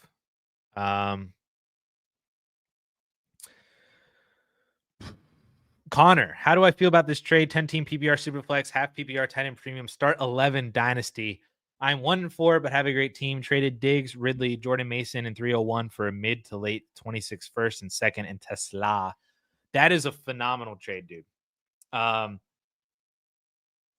It probably sucks because you thought that you might have been competing because you said you have a great team, but you're just 1-4. Things just aren't working your way. So you've shifted off of these aging, perhaps short-term assets with Stephon Diggs, short-term production that he's having right now. Ridley is aging, not doing anything. Jordan Mason up there in age, short-term asset at the running back position, and a third. You get a mid-first and a second and a long-term asset in Tesla. This is a beautiful trade, man. This is absolutely phenomenal. I love this. I love this for you so much. I don't know if I saw that if you had like a follow-up thing to this. Selling 1-14 that I mentioned earlier. What would you look to get for Dak, Waddle, and ETN, or do you hold them? They're in that awkward age range, but I'll most likely be competing next year. I'm comfortable holding on to Dak and Waddle. Dak's just really, really, really good quarterback. And so I'm comfortable holding on to him. I'm comfortable holding on to Waddle because he's still relatively young enough to where he's kind of entering almost the prime of his career. And he's also now got the wide receiver one role for the Dolphins. And then we'll see what happens next year, whether Tyreek comes back or I don't even remember if what his contract situation looks like after this year.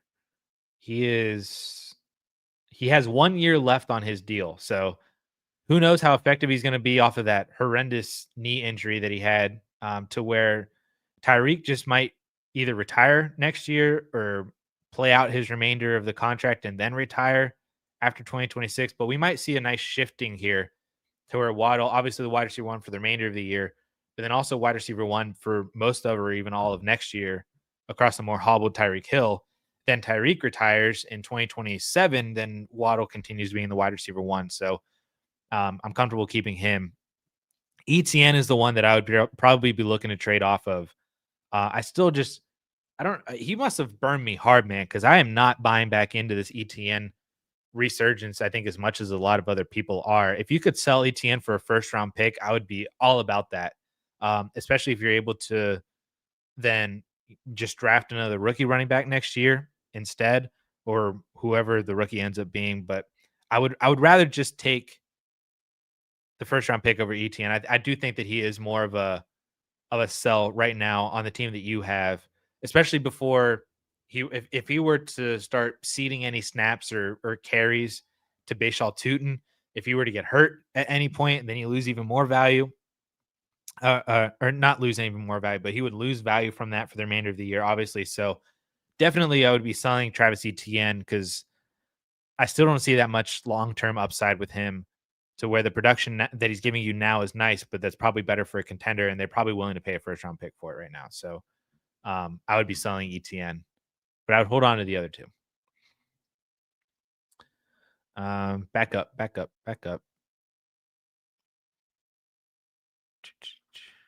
Man, so many questions. Thank you guys. Send Marvin a third for Achan.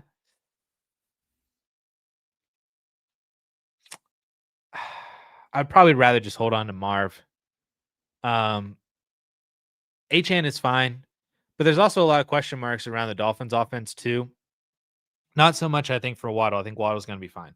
But what if McDaniels gets fired? What are they going to do for the remainder of the year? Is the new offense going to use the new offensive coordinator heading into next year going to utilize Achan in the same way? Are they going to look to add another running back to kind of complement Devon Achan next season in the draft? That those are all possibilities that kind of I'm not as worried about it with Jalen Waddle because, like I said, I think that he's going to be the wide receiver one moving forward, and there's really nothing that they can do about that. I mean, they could draft other wide receivers, but I think Waddle's just a really good wide receiver. Whereas Achan, I think he's super talented, obviously, but I also think that he's a big beneficiary of the current volume that he's receiving. That any disruption in that volume is going to hurt his dynasty value. To where I think I'd rather I prefer wide receivers over running backs just in general anyway. So I'd rather just have Marvin Harrison Jr. than Achan. And I would the fact that you hold on to your third round pick instead is just kind of a nice little cherry on top for the trade. So I would keep Marvin the third here. Yes, I would. Would you trade Debo and Charbonnet to get Drake London in a heartbeat? I would take Drake London because Debo's been phenomenal, but then you're going to get Terry McLaurin back. Whereas Drake London, I think, is just that dude. I don't really care about Charbonnet, but yes, I would take Drake London. And yeah, the guy that you're trading to has Kenneth Walker, so he wants the handcuff. Yep, I would take Drake London. You could also, you're doing a 2-for-1 in redraft, so he's probably gonna have to drop a guy. I'd be curious if you would, if there's a guy that of interest on his team that maybe you could be like, hey, you're gonna have to drop him anyway, or you're gonna have to drop someone else. Let me make the decision easier. Maybe you can pull away a semi-interesting roster depth piece on your bench if he's gonna have to drop a dude anyway. So, or if there's a guy on waiver wires that you'd rather have, then you could do that too. Then just do the 2-for-1. But maybe there's a dude on his bench that if he's just gonna have to drop a dude anyway, you say, hey, just throw him into the deal and then we'll get it done. And you can do that. Depends on who it is. Steven, PPR 12 teams start 12. 12 teams start 12. Is Hunter Long a guy that could be a Kincaid replacement in 2 weeks? Man, what a question, dude. I don't even know what Hunter Long's been doing. I would like to say he could be. You're talking like a bye week replacement. Is that when the Bills bye week is?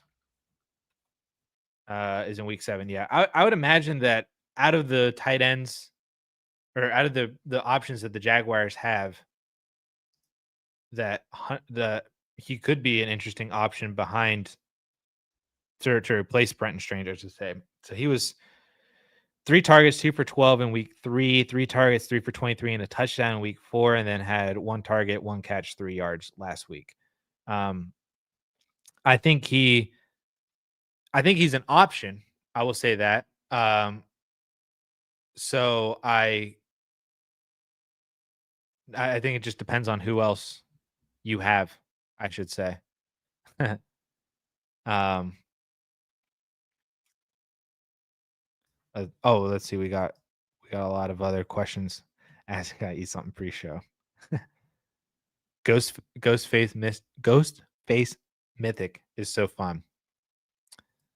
I'm telling you, I gotta try. I'm gonna try. We're trying for Nightmares tonight. I'm gonna try it. We'll see what happens.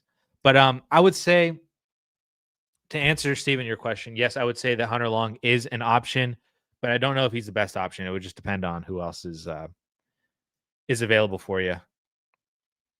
Um,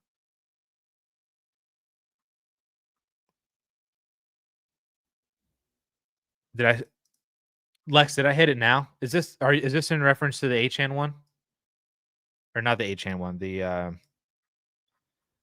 hold on. The Debo Charbonnet one. Is this what we were talking about? He was Pacheco, Bourne, Kirk, Judy, Washington. I'd rather get a stash backup running back. Oh yeah, then for sure. Yep. Then just do the 2-for-1. He'll have to cut somebody. Then that just kind of is what it is. But yes, I agree with you. I would rather have Isaiah Davis or Brashard Smith or Tyjae Spears over all of those guys, the wide receivers on his team. So yep. You were on the right track. So I would do for one, get Drake London, pick up. I think I lean Isaiah Davis there too, Christian, because his upside with Brees Hall gone would be tremendous. So I think I would lean Isaiah Davis too. But Lex, you were already on it. You're on point, so you knew what you were doing. So whoever you wanted, I can't disagree with any of these guys. But I think Smith would be my preference as well. Let's see. 10-team Superflex. Would you trade Bijan Ladd for Amon Ra and Chase Brown? No, I think I would keep Bijan and Ladd McConkey.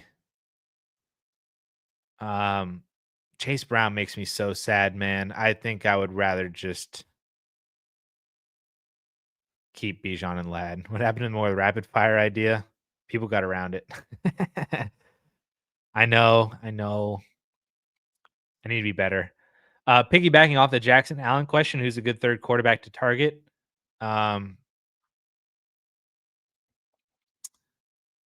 It would be. Hold on, I gotta remind myself because this was like an hour ago.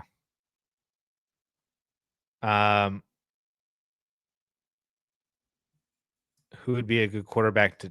Why can't I? Hello. I can't use my. Oh, there we go. It wasn't scrolling. Who would be a good third quarterback to target? Aaron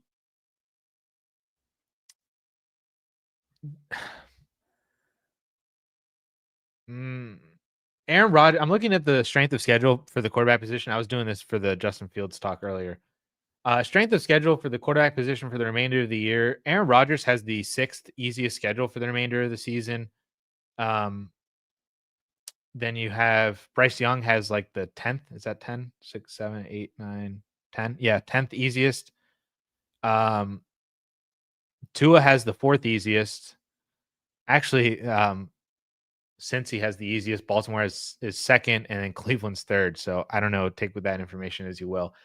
JJ McCarthy, the Vikings have the 5th easiest. So there's some options in there. Penix is top 12 or top half, I should say. Actually, that's 12. 6, 7, 8, 9, 10, 11, 12. 12. I was right. So I'll probably go for all those other options as the third quarterback to target because they have really good schedules for the remainder of the year, and they should just be relatively cheap enough. If that's kind of where we were, if I'm remembering that right. Is anyone buying that Chase and Higgins are good again with Joe Flacco there? He can't move. His 40 is timed with a. What a line, man. His 40 is timed with a sundial. That offensive line sucks. I don't see why anyone is excited, really.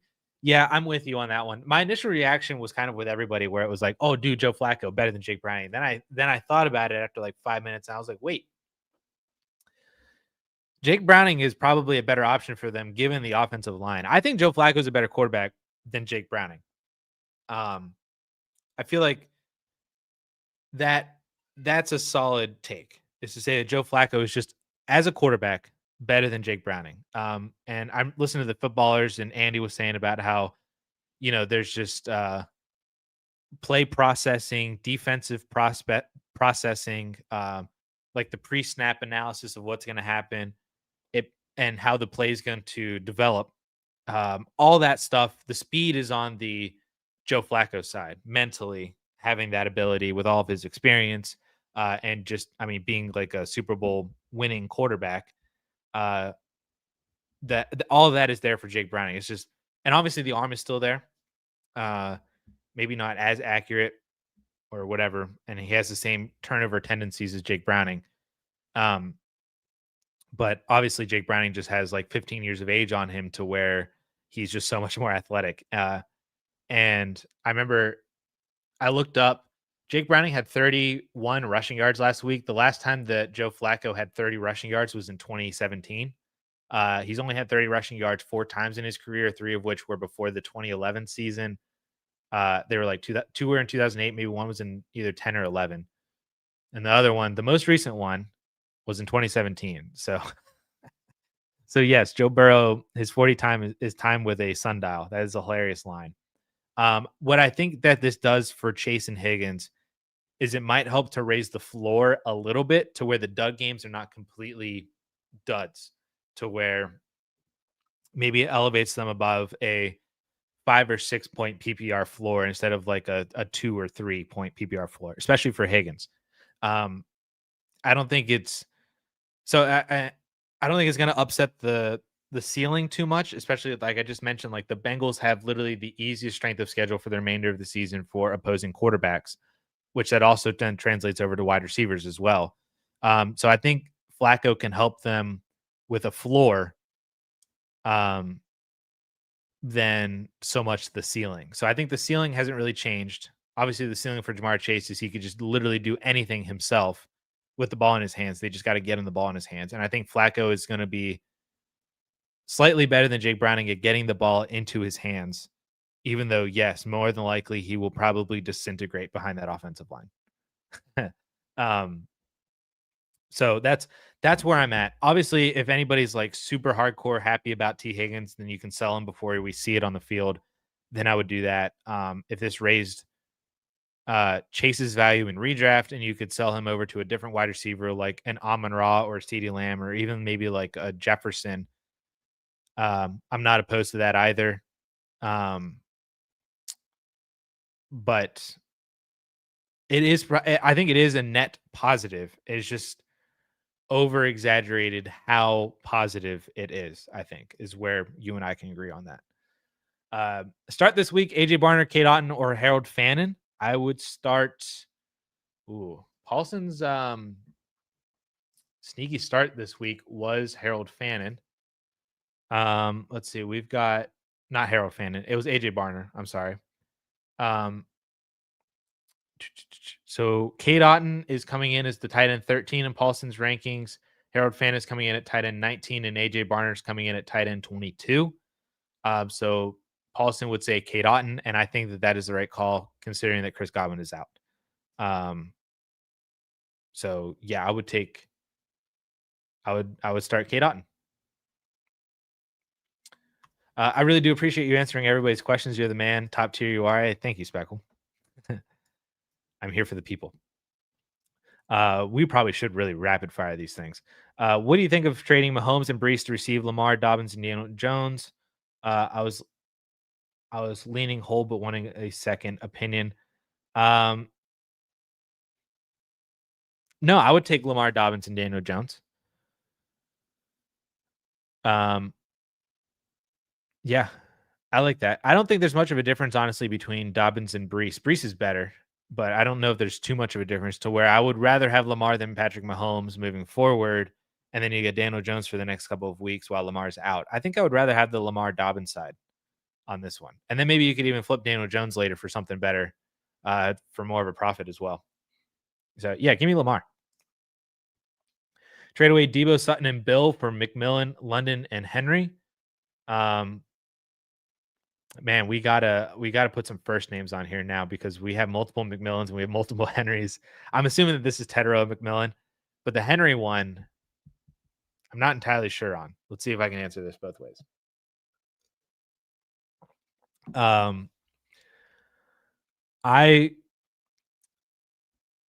If this is,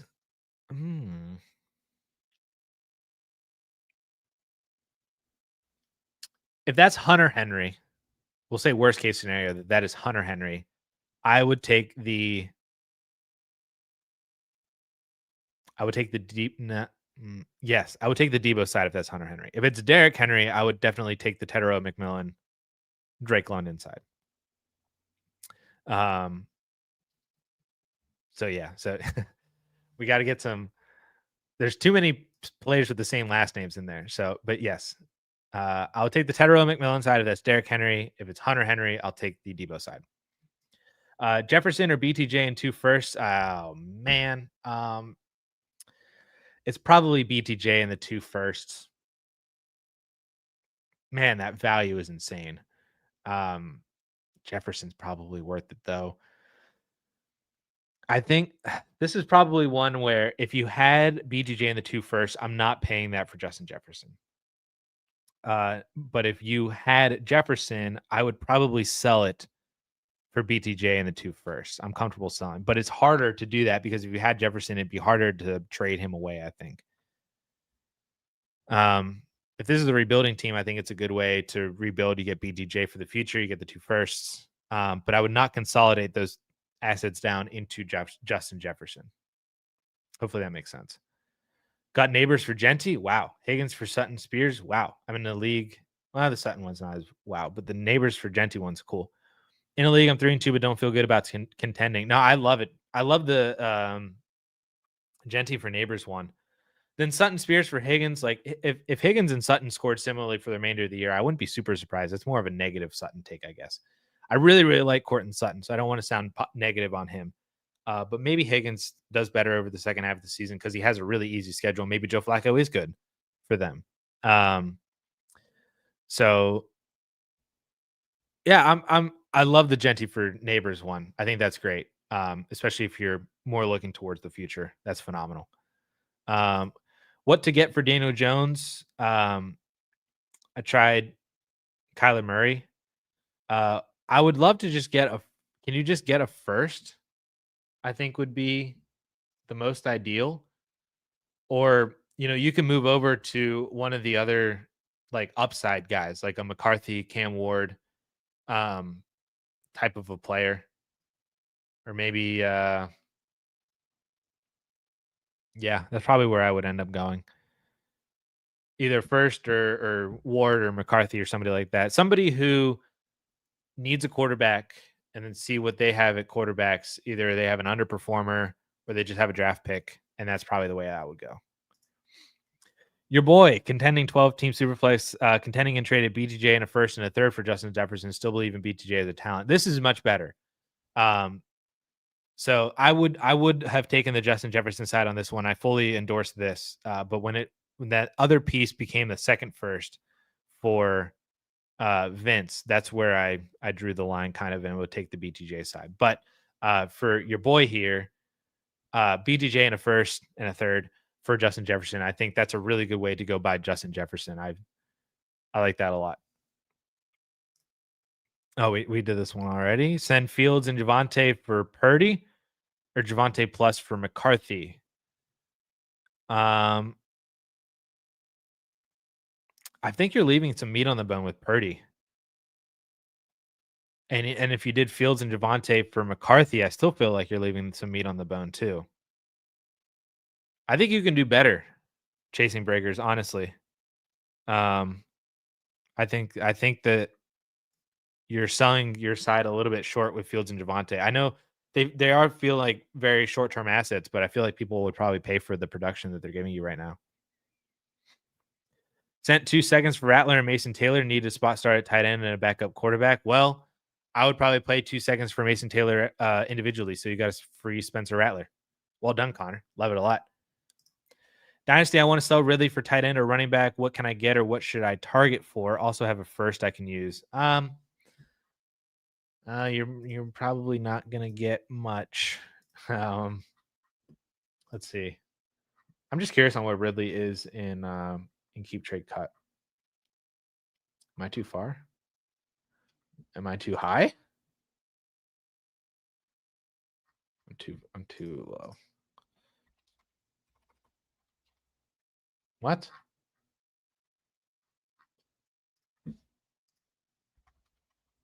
Wow, wide receiver 67 on keep trade cut. Man.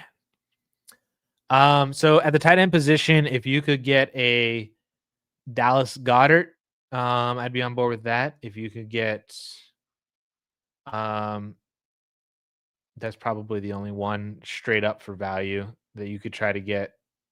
I mean, maybe you go for like a Jawan Johnson, but I don't know about that as much. Um, yeah, yeah. Running back wise, you're down in the dumps if you're trying to. If you can move to Kendra Miller, I wouldn't be opposed to that. If you can move over to, I mean, you're in like the Tyjae Spears, Tyrone Tracy, Ramondre Stevenson. Like you're in like a range of maybe they could offer flex value, but it would be better if the backfield mate that they had wasn't there. So you probably, if you can add like a second, I would probably wouldn't add a first to Calvin Ridley for anything for a tight end or running back specifically. But if you can add a second to him, and maybe you can move up and you get like a Jake Ferguson or a Kyle Pitts, a Dalton Kincaid. Maybe you could get at the running back position like a Tony Pollard or a DeAndre Swift, one of those types of players by adding a second. I don't like the idea of using a first for one of those players at the position unless you're getting a massive value, but I don't think you will because I think Ridley's just going to drag down your side in somebody else's eyes. So those are probably the names that I would be looking at by either adding a second or just individually for a Calvin Ridley. Uh,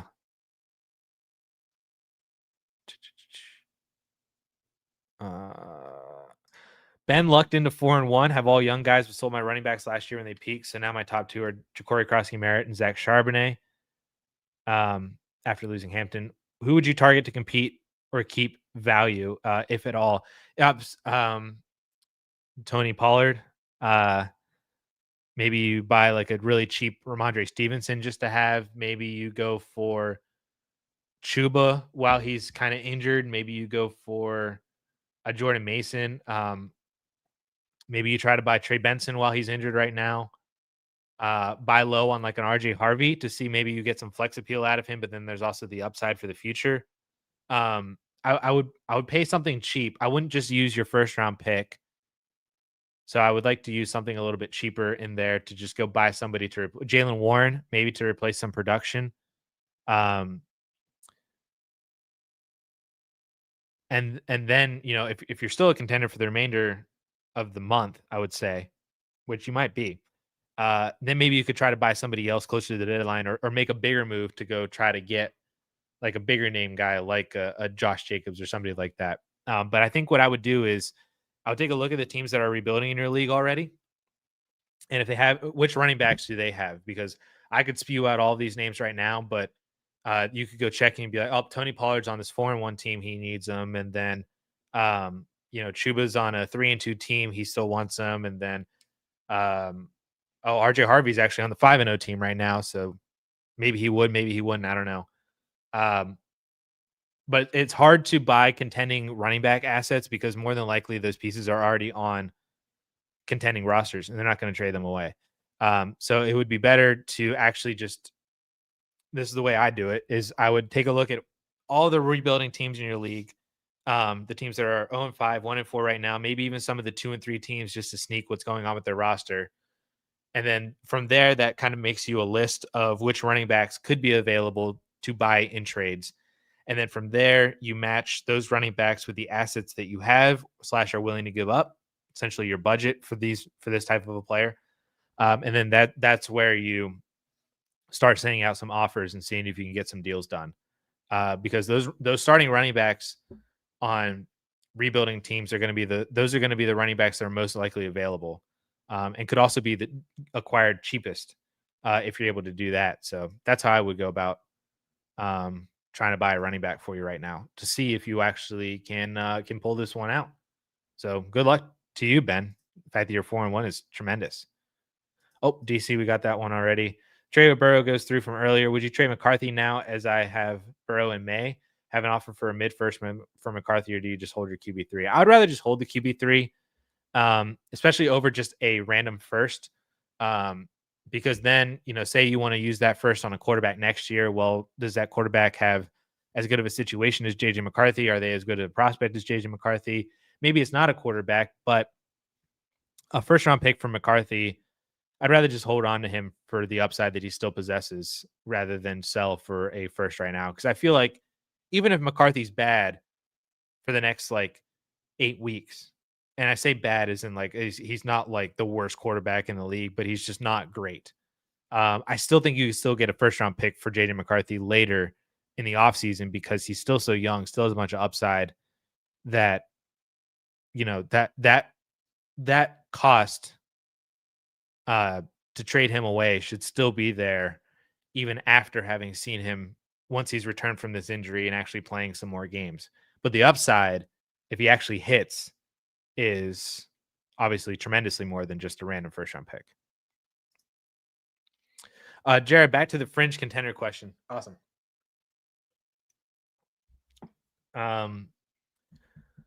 Baker Purdy, Carter Scadaboo, Jason Chase, Quentin Johnson, Ertz. Okay. All right. So Young with star wide receivers, 226 first. So I think I contend with upgraded running back tight end. So yeah, okay. I do like your team a lot. So yeah, you're definitely. I would categorize you as a fringe contender, but it is to a point to where I would be okay moving in a little bit more on competing this year. So yeah, so I think I probably wouldn't. Is this? I feel like I need a reminder. Is this the one where you wanted to package? Oh no, it's just which running backs and tight ends. Yeah, so I would running backs. I feel like you don't need to pay a first for to have good production to kind of come in here. Scadaboo looks like he's going to be pretty solid for you. And then Michael Carter is going to give you at least another few weeks of volume, it feels like, to where you don't need to. I wouldn't feel the urge to buy a running back for like a first round pick just because you have to buy a running back right now. Tight end, you could maybe pay a first for depending on who it is. Like if you're able to get Tucker Kraft for a first, or maybe it's not a first, but maybe you're able to get Jake Ferguson. Maybe you could get Mason Taylor for a couple of seconds or something like that. There could be ways that you can maneuver this to where you're not spending those first round picks for players that may not necessarily be worth it. But you could still see what goes on with your roster for the remainder of the year to see if it's still competitive by making smaller moves. And then, as I just kind of mentioned just a second ago, if you're ready for a big move by the deadline, that could be, you've gathered more information by then at that point to where you could be as smart as possible with your first round picks in a few weeks, like before your deadlines or before the playoffs or anything like that.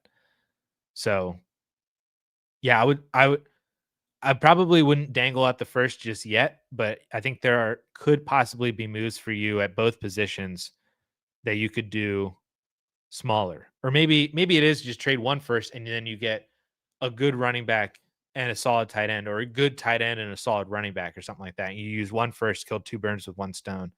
Then you still have another first, and then you can kind of see where you're at. That could be another play. But it obviously depends on your league mates and what they have and everything like that. Traded Scadaboo and Waddle for CeeDee Lamb. Wow, wasn't going to start Scadaboo either way. What do you think? I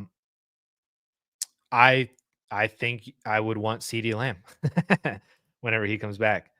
And then got scat attacked. Need upside. Who do I play? I got scat attacked as well last night. That's a great way to put it. Who do I play at flex? Henry, Olave, or Matthew Golden?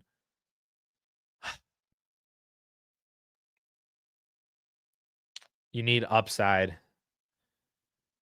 Um, I would probably play Matthew Golden against the Bengals defense. That's probably the upside that I would shoot for. Hope that maybe he connects with Love on a long touchdown. Henry and Olave don't feel like upside plays right now. Matthew Golden does. So if you wanted to really shoot for the moon, 40% chance or 40% to lose, 40% chance to win, I guess is the way I say it. But I would probably start Matthew Golden then if you're really going for upside. And then JMO with Henderson.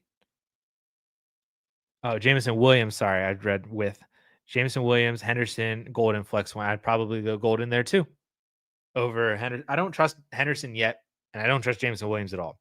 So I'd probably go Matthew Golden against the Bengals. Full PPR, too cute to stack Golden with Love over starting DK versus Cleveland this week. Continuing on with the Golden talk, I don't think it's too cute. The Browns defense is really good. DK Metcalf, outside of his 80-yard touchdown, has been he catches goal line touchdowns, so that's good. But outside of that, like, he's not phenomenal. So yeah, I don't think it's too cute to start Golden and stack him with Love and see where that takes you. Alvin Kamara is officially questionable for Sunday. We'll see how that goes. So I'm comfortable with Golden over DK Metcalf. Let's see, where does Paulson have these guys? He's got DK at 23, and he's got Golden at 40. They're separated by 2.5 PPR points. So I think that's just a confidence play in DK's volume.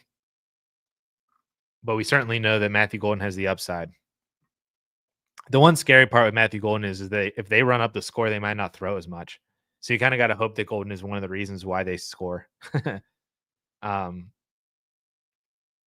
I don't think it's too cute. I wouldn't be opposed to it.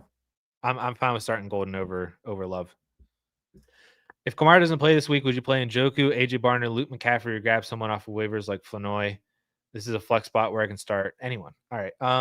So if Kamara doesn't play this week, I would start. Oh, who would you start?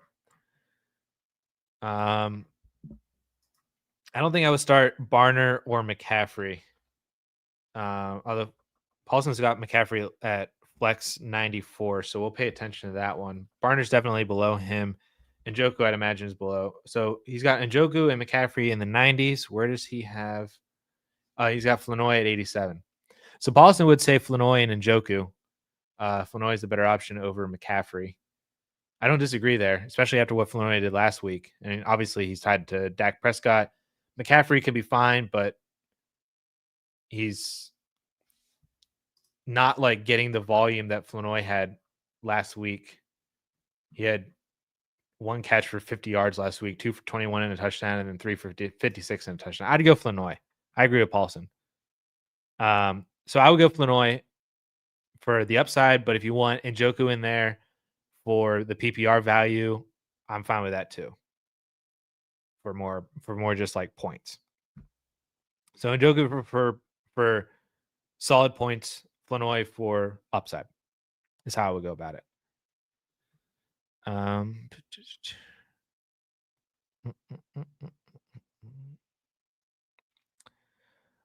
Scrolling down, we're getting into some of the other super chats, so I gotta scroll down here.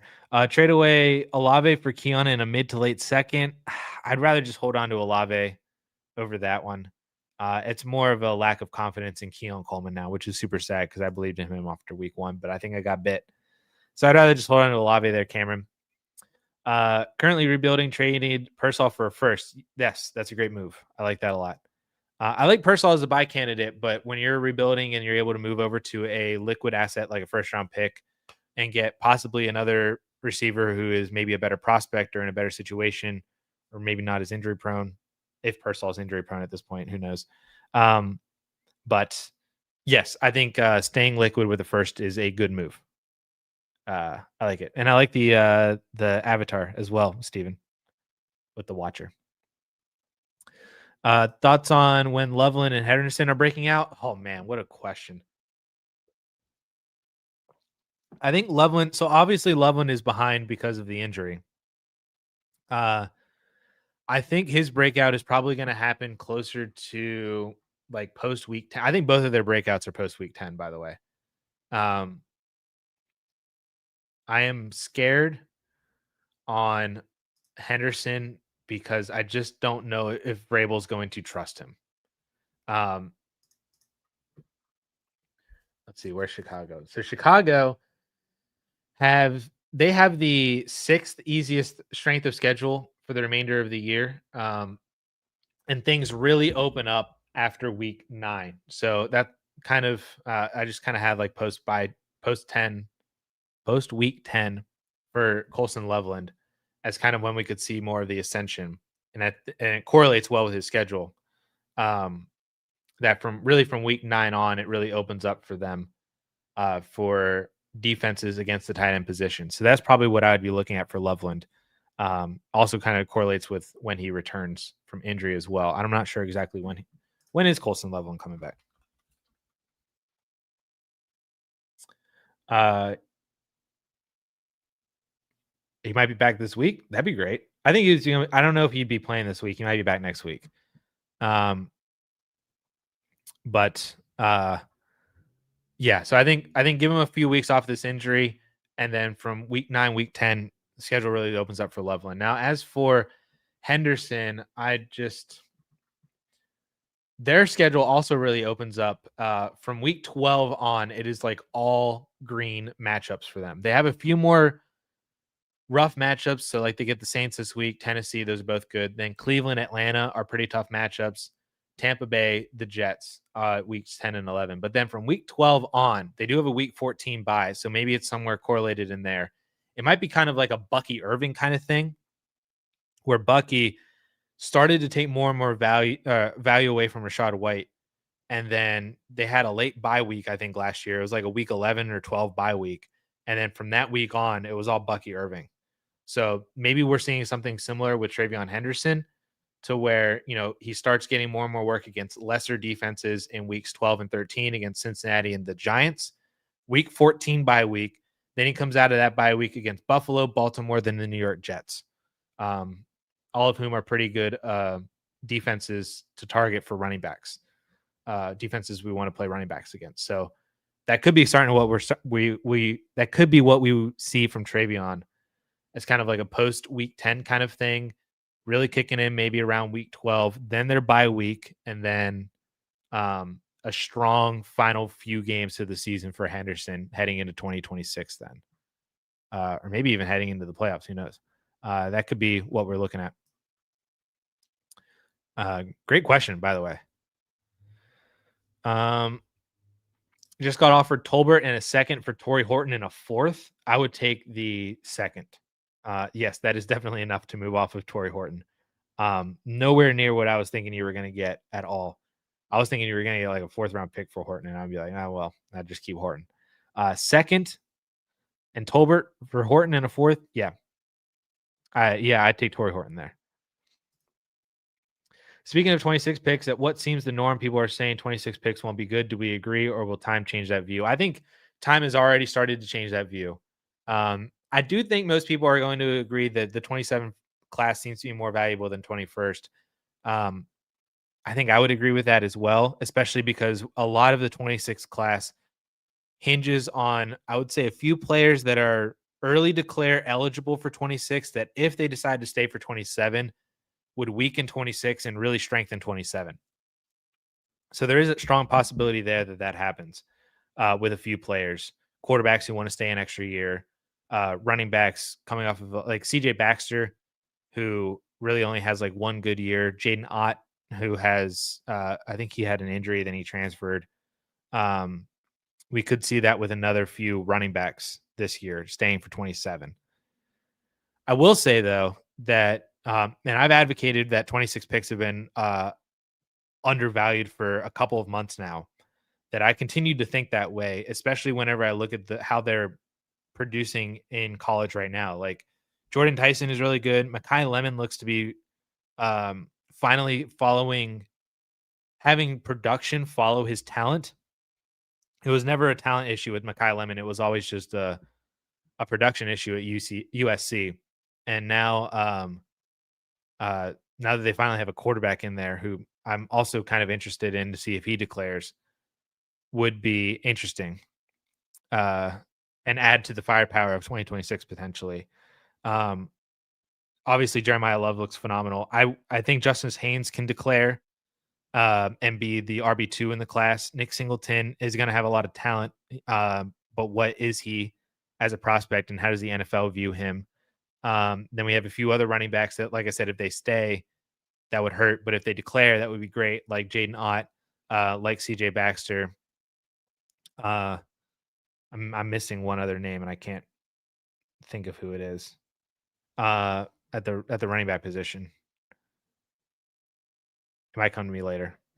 But I do think that 27 is worth more than 26, but I also don't think that 26 is going to be bad, and I want to be buying into 2026 as well. Yeah, just like Crangus McBasketball said here, 2026 class has some real top end talent. I don't know if it's like 2024.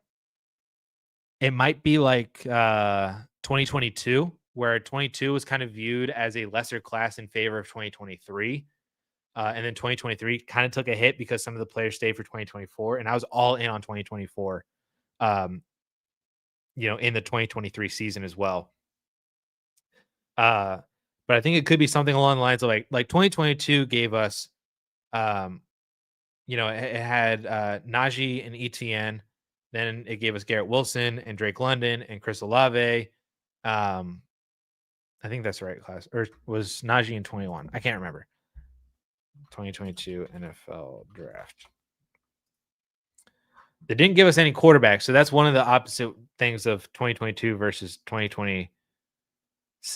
Is that 2026 has a lot more quarterbacks for sure. In 2022 did not have any. 22 was Brees, Walker, James Cook, Rashad White, Damian Pierce, Brian Robinson, Kyron Williams, and Isaiah Pacheco. And then it gave us Trey McBride at the tight end position, kind of Caden Naughton as well, Jake Ferguson, Isaiah Likely, and then London, Wilson, Olave, Jamison Williams, George Pickens, Romeo Dobbs, I guess, at the wide receiver position. So that's where I think 2026 could be similar to 2022 in that it's kind of underrated heading into it, but it still gives us very good players coming out of it as well. Jeffrey J. Aponte Rivera. What a name, man. I like it a lot. Jeffrey with the $5 super chat. Thank you so much for the support, dude. What we got here? We got a 12-team PPR. Trade away Etienne and Sutton for Javonte and Nico. Genty, Amon-Ra, Tet, BTJ, Alvin Kamara, and Jordan Mason as well.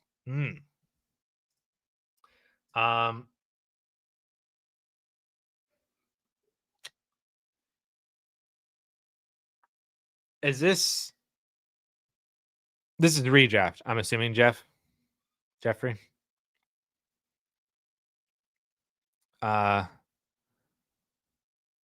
Or is it Dynasty? Because I feel like if it's Dynasty, this is easily the Nico Javonte side. So thanks for liking the name. Yes. Okay. So redraft. Yeah, because this wouldn't happen in Dynasty. It's clearly the Nico side. In Dynasty, I would take Javonte Williams over Travis Etienne, and I would take Nico Collins over Cortland Sutton. So there's there's the answer. Individually, I think both of the players that you're getting are better than the players that you're giving up. I can understand the argument for the other side. Like Etienne has been really good too. Does Javonte keep it up? Cortland Sutton compared to Nico Collins might be a closer of a conversation given the state of the Texans offense.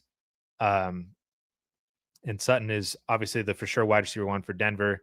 But I think individually, I would just prefer Javonte over Etienne, Nico over Sutton.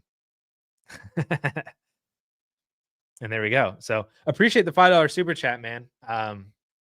Hopefully, thanks, responded quick. Yep, I got you.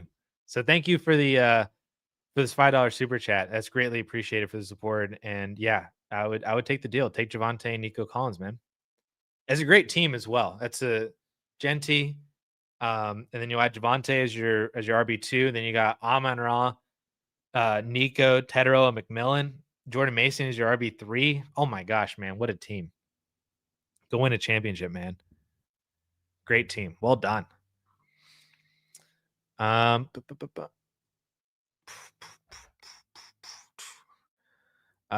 we at? Trade Nico and Swift for Lamb. Yeah, I'll take the Lamb side on this one. Yeah. I love Nico a lot, but I think Swift is just and Nico just does not have the upside that CeeDee Lamb possesses, or maybe even the floor. So yeah, I would take CeeDee Lamb here. Maybe this is something that Jeffrey can do. Now that you've got Nico, can you trade Nico and Alvin Kamara for CeeDee Lamb? These are the questions that I ask. That could be interesting. I'll take CeeDee Lamb here.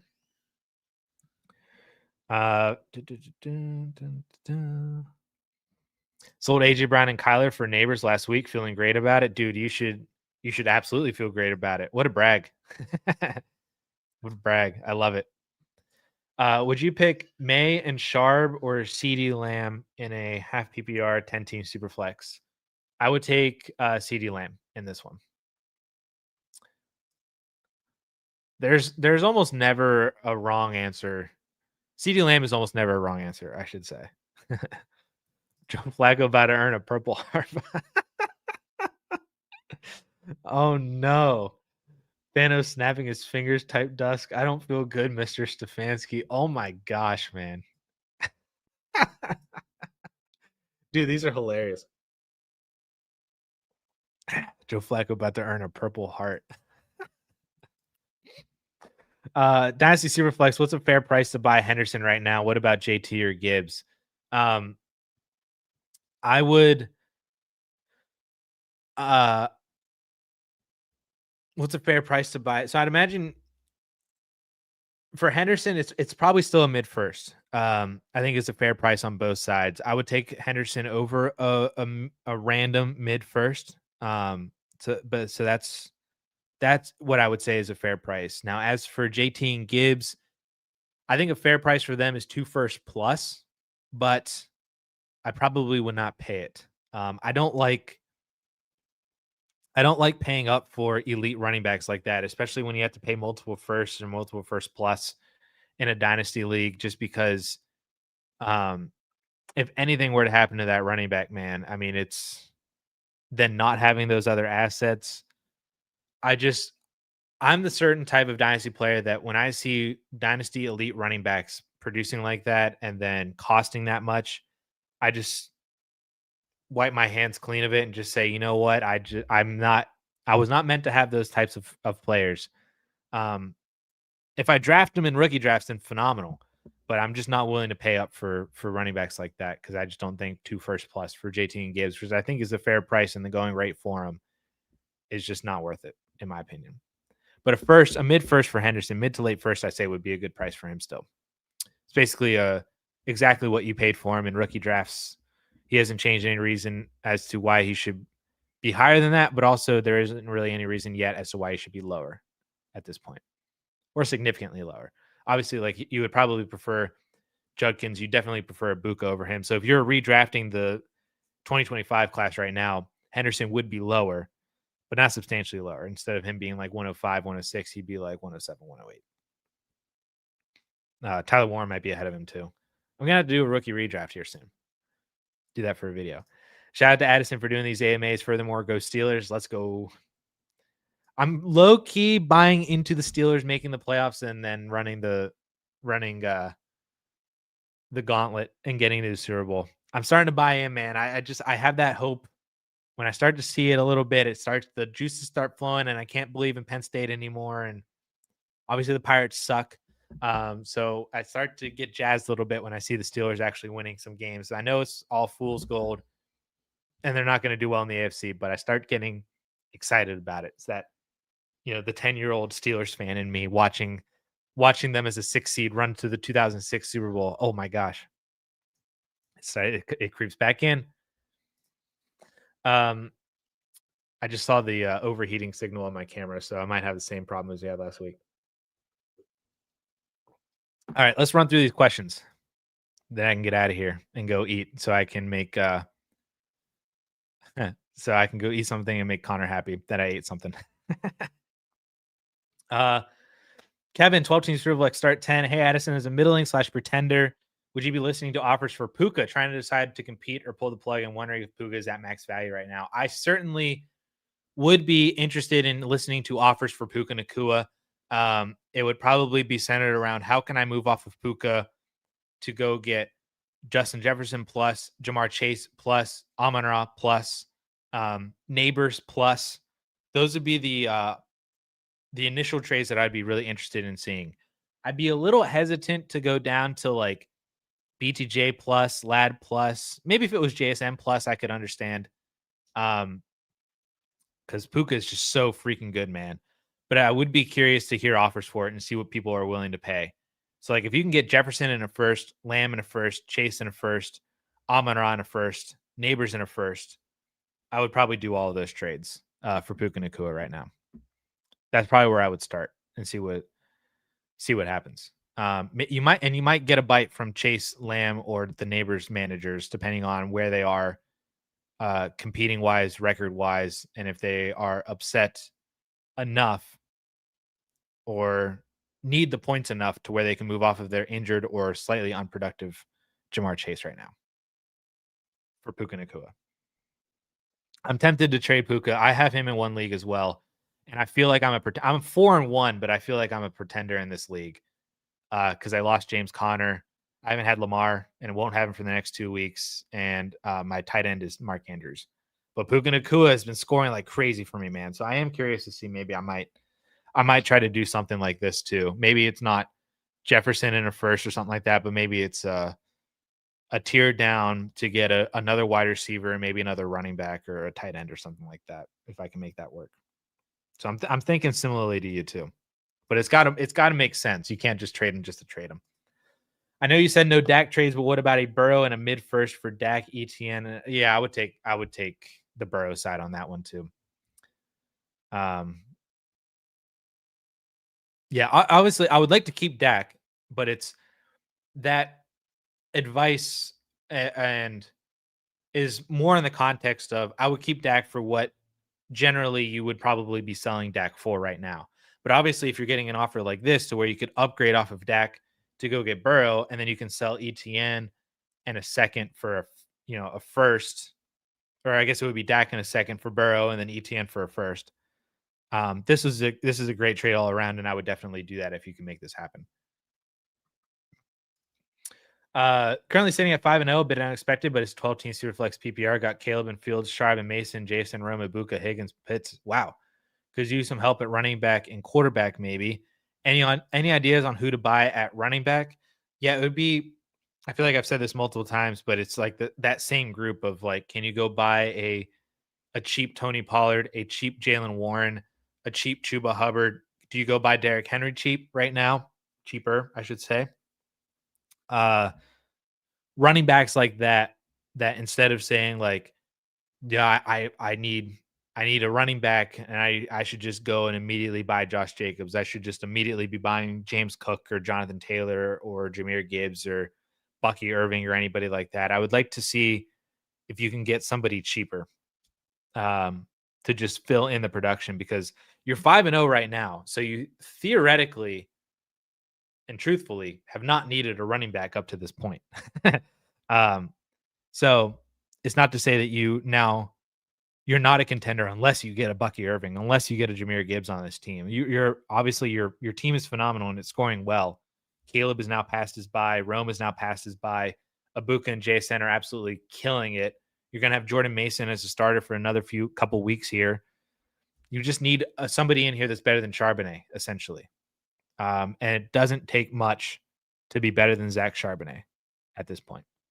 And it shouldn't cost you all that much to do that either.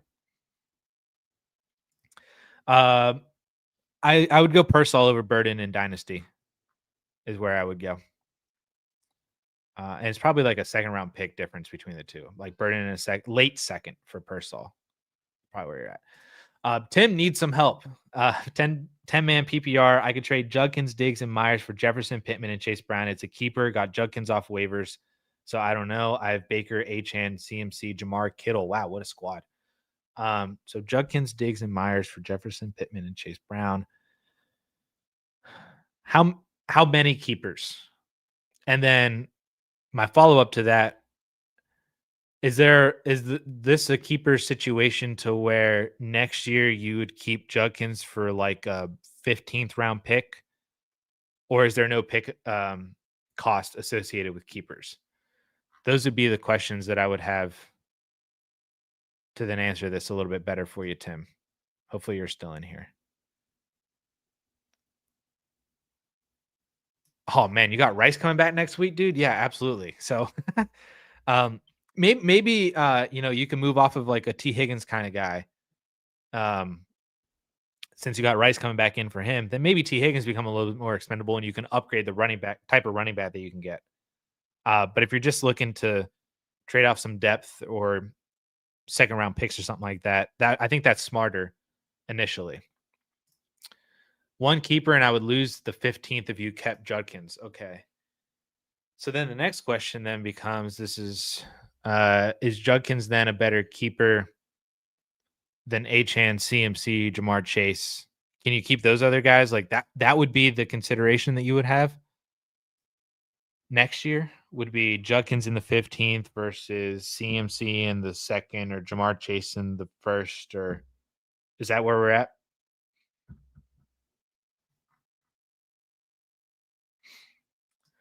While you type out that response, I'm going to answer Jason real quick. Can I ask you two start sit questions? Absolutely. Quentin Johnston or BTJ? Brees Hall or Rico Dowdle? Oh my gosh.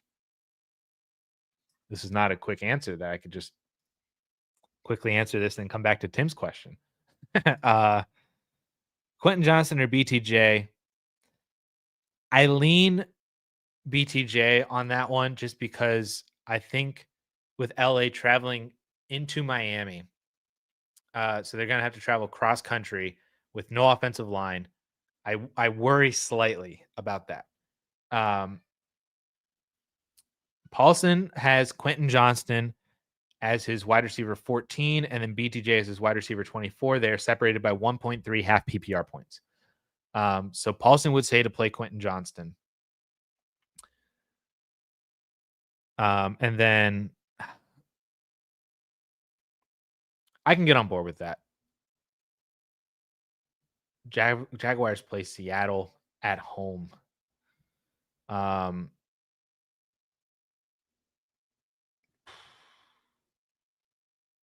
I lean on Paulson so much because I trust him so much. So Paulson would say to play Quentin Johnston over Brees Hall.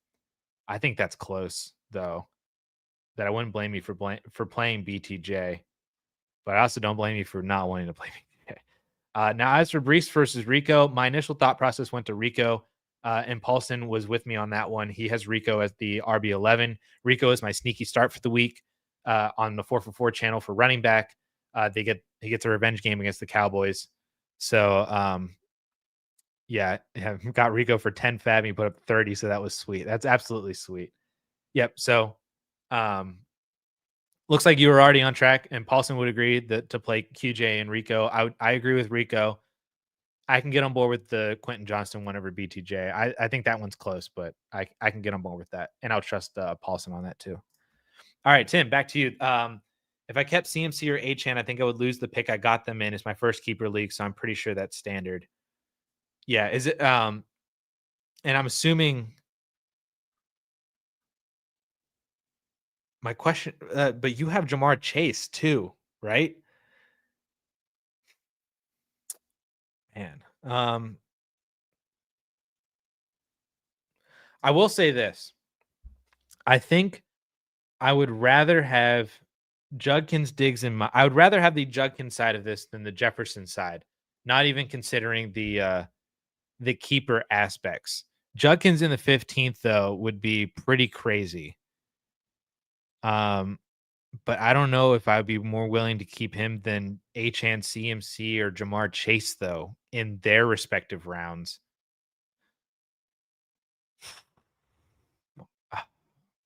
So because of that, and the fact that I think I would prefer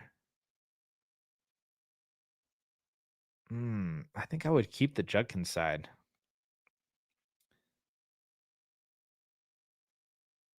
Because I don't think Chase Brown and Jacoby Myers for me are kind of out the window. So this is really just kind of Judkins and Diggs versus Jefferson and Pittman.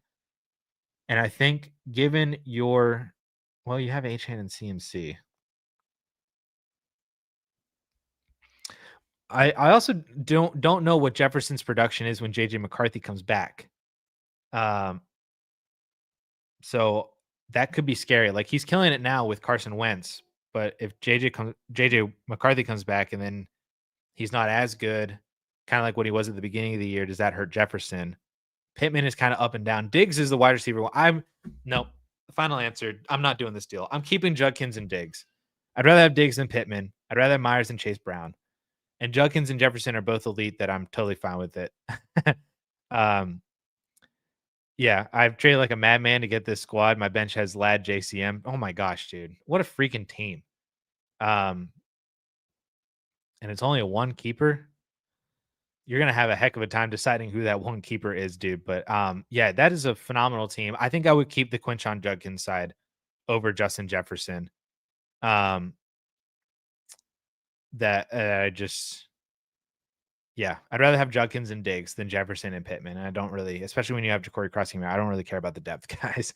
When you got Ladd and JCM on the bench, so keep Judkins. Um, hey Addison, what are your thoughts on Jaden Blue? He's a dynasty holder. Do you have a player comp for him? He's a dynasty hold just because we haven't seen it truly yet. And like, if Javonte were to get hurt and then Blue were to come back, or Blue were to get that volume, that could be really good things for Jaden Blue. I was more or less out on him from a rookie draft standpoint, just because his value skyrocketed because he was the rookie running back that the Cowboys drafted, even though I didn't even think that he was that good of a prospect. Um, and then I was out on him because his draft cost was just way too high. So far, having proven to be correct, but we'll see if that continues. Player comp for him would be like I don't think that he was anything all super special. Like I think he was just kind of like a good change of pace back, like a Naeem Hines kind of a player, That's all I really saw out of him. Because he never got the volume in college, and typically NFL running backs, not every college workhorse becomes a workhorse in the NFL, but pretty typically every NFL workhorse was a workhorse in college. So I didn't think that Jaden Blue was ever going to really truly get that volume because he didn't have that volume in college. Um, Not to say he couldn't have been a rare exception, but that's kind of where I was going. To where I just think he's kind of like a nice change of pace kind of guy. Um, more than anything. Like if you could sell Jaden Blue for a second right now, I would do that instantaneously, but I don't think you can. So I think he's just a solid hold and wait to see what happens if he can get that opportunity at some point later in the year. Kenneth, half PPR, two flex, Rome, Henry, Carter, McMillan, Judkins, Stevenson. So Rome and Judkins. Man, you're sitting Tedero and McMillan. Oh, wait. This is a trade. I see what we're doing here. Trade Rome, Derrick Henry, and Michael Carter for my autofocus is acting up. For McMillan, Judkins, Stevenson.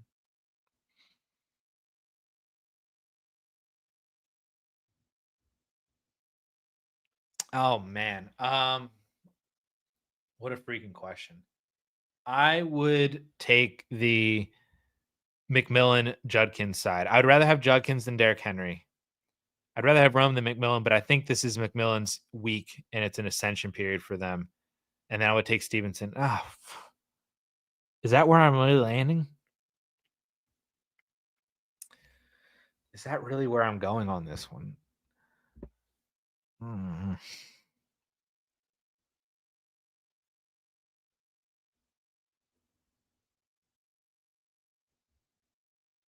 Hold on. I need to check. What is Cleveland's strength of schedule remaining for their running back position? Third best. Um, and Baltimore is where is Baltimore?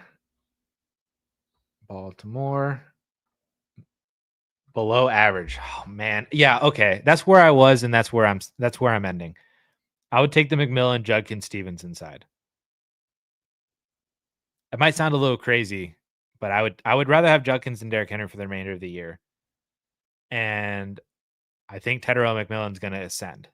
I mean, he's been phenomenal already in terms of target share. So I would take McMillan. He just needs touchdowns. If he had the same number of touchdowns as Roma Dunze, I bet you we would be talking about Tedero McMillan as Roma Dunze. So he just needs the touchdowns, which I think that happens this week. I'm betting on Tedero McMillan getting a touchdown this week. Dallas Cowboys defense, man. Last one for Connor. Would you do Dak and Waddle for Goff, Blue, and a mid first? I would take Dak and Waddle in this one. KTC says it's a big win. I would take Dak and Waddle. I'd rather have Dak than Goff. I'd rather have Waddle than a first. So is that the side that said it was a big win? Hopefully. Brennan, yes, they are droppable at this point. So yes, you can drop them. Derrick Henry was my buy for a second plus. Nice. That's a great way. That I love that. For a second plus to go get Derrick Henry, I absolutely love that. And then thanks for the content. Traded Malik Neighbors for Odunze and McMillan on a dynasty half PPR. I like it a lot. Odunze is great. McMillan is great. You are, I would imagine, competing, moving off of Malik Neighbors. That is phenomenal. Says the Goff side, but I agree with you. Yeah, I would take Dak Prescott. Dak over Goff. I don't care about Jaden Blue. Waddle over first. I take the Dak side. Curious on Brashard Smith's current value. He's probably a third, maybe a couple of thirds. We're still hoping that he can get integrated more into the offense, but I don't think he was ever a player that was going to like take over the backfield. It was more of a like, can he get to 8 to 10 carries while also seeing 4 targets a week kind of a thing, like what Jarrett McKinnon did a couple years ago. But he was never going to be, I don't think, a guy that was like, oh, they found their new Jamal Charles. I don't think that was the upside with Brashard Smith. And I don't think that that's there still now, even though, we're hoping that he can still get ramped up into this offense. So that's why I don't think Brashard Smith's worth a second right now. But a third plus, couple of thirds, something like along those lines. That's probably where Brashard Smith is currently at, and what I'd be willing to pay for him, or sell him away for. He's probably a guy that's like I would love to sell for a second or buy for less than that kind of a player. So that's probably where we're at with Brashard Smith, and we did it. We are done. We got through all the questions in under 3 hours. My camera is probably going to overheat here in a second too. So that's where we're going to call it. Thank you guys so much for hanging out with me for the past almost 3 hours. Thank you to everybody who sent in a super chat. It is massively, greatly appreciated. All of the love and support thrown my way. I cannot state enough how appreciative I am for all of you guys coming in here and hanging out with me, donating money, everything like that. So I love every minute of every single Friday. Lawrence or Young, is this a start sit question? I would go with Bryce Young for the week. I don't like it, but I would go with Bryce Young. I would rather have Lawrence in Dynasty, but I would go with Bryce Young for a start sit this week. I do not believe I will be here next Friday. I think I have to cover the 4 for 4 stream next week. So I don't think I'll be here next Friday, unfortunately. But then the week after that, I should be good. And then through the remainder of the year, we'll see. I don't know if I'll do a Black Friday one. And then I don't know if I'll do Christmas is on a Thursday this year. So then we'll see what happens with Christmas, the day after Christmas. But other than that, I don't think I'll be here next week, but then the weeks after for sure. So I do apologize. But duty calls on the other channel. Unfortunately, Paulson can't make it. So I got to fill in. and I don't like it. But I will do it because I am a company man. But I appreciate everybody for hanging out with me for the past almost 3 hours here, all the questions, all the super chats. Thank you to everybody who also answers everybody else's questions, as it takes me forever to get through everybody's. And then by the time I get to them, it's like an hour after. So thank you to everybody for just hanging out and for the support. Um, do all the YouTube things, the like and subscribe. If you have any more questions, you can drop them into the comments of this stream or any other video on the channel after the fact, and I can answer questions in the comments of like normal YouTube comments and all that stuff too. So, yeah. Again, I'm always terrible at outros, so I'm just gonna end the stream. I appreciate everybody. Have a wonderful Friday. Have a wonderful weekend. I hope all of your fantasy teams win or lose if you're rebuilding and you want to lose. So have a great rest of your weekend. Great week next week. And I'll see you guys, I think, probably in 2 weeks, ultimately, for Fridays, for the Friday AMA. So later, guys. See you guys.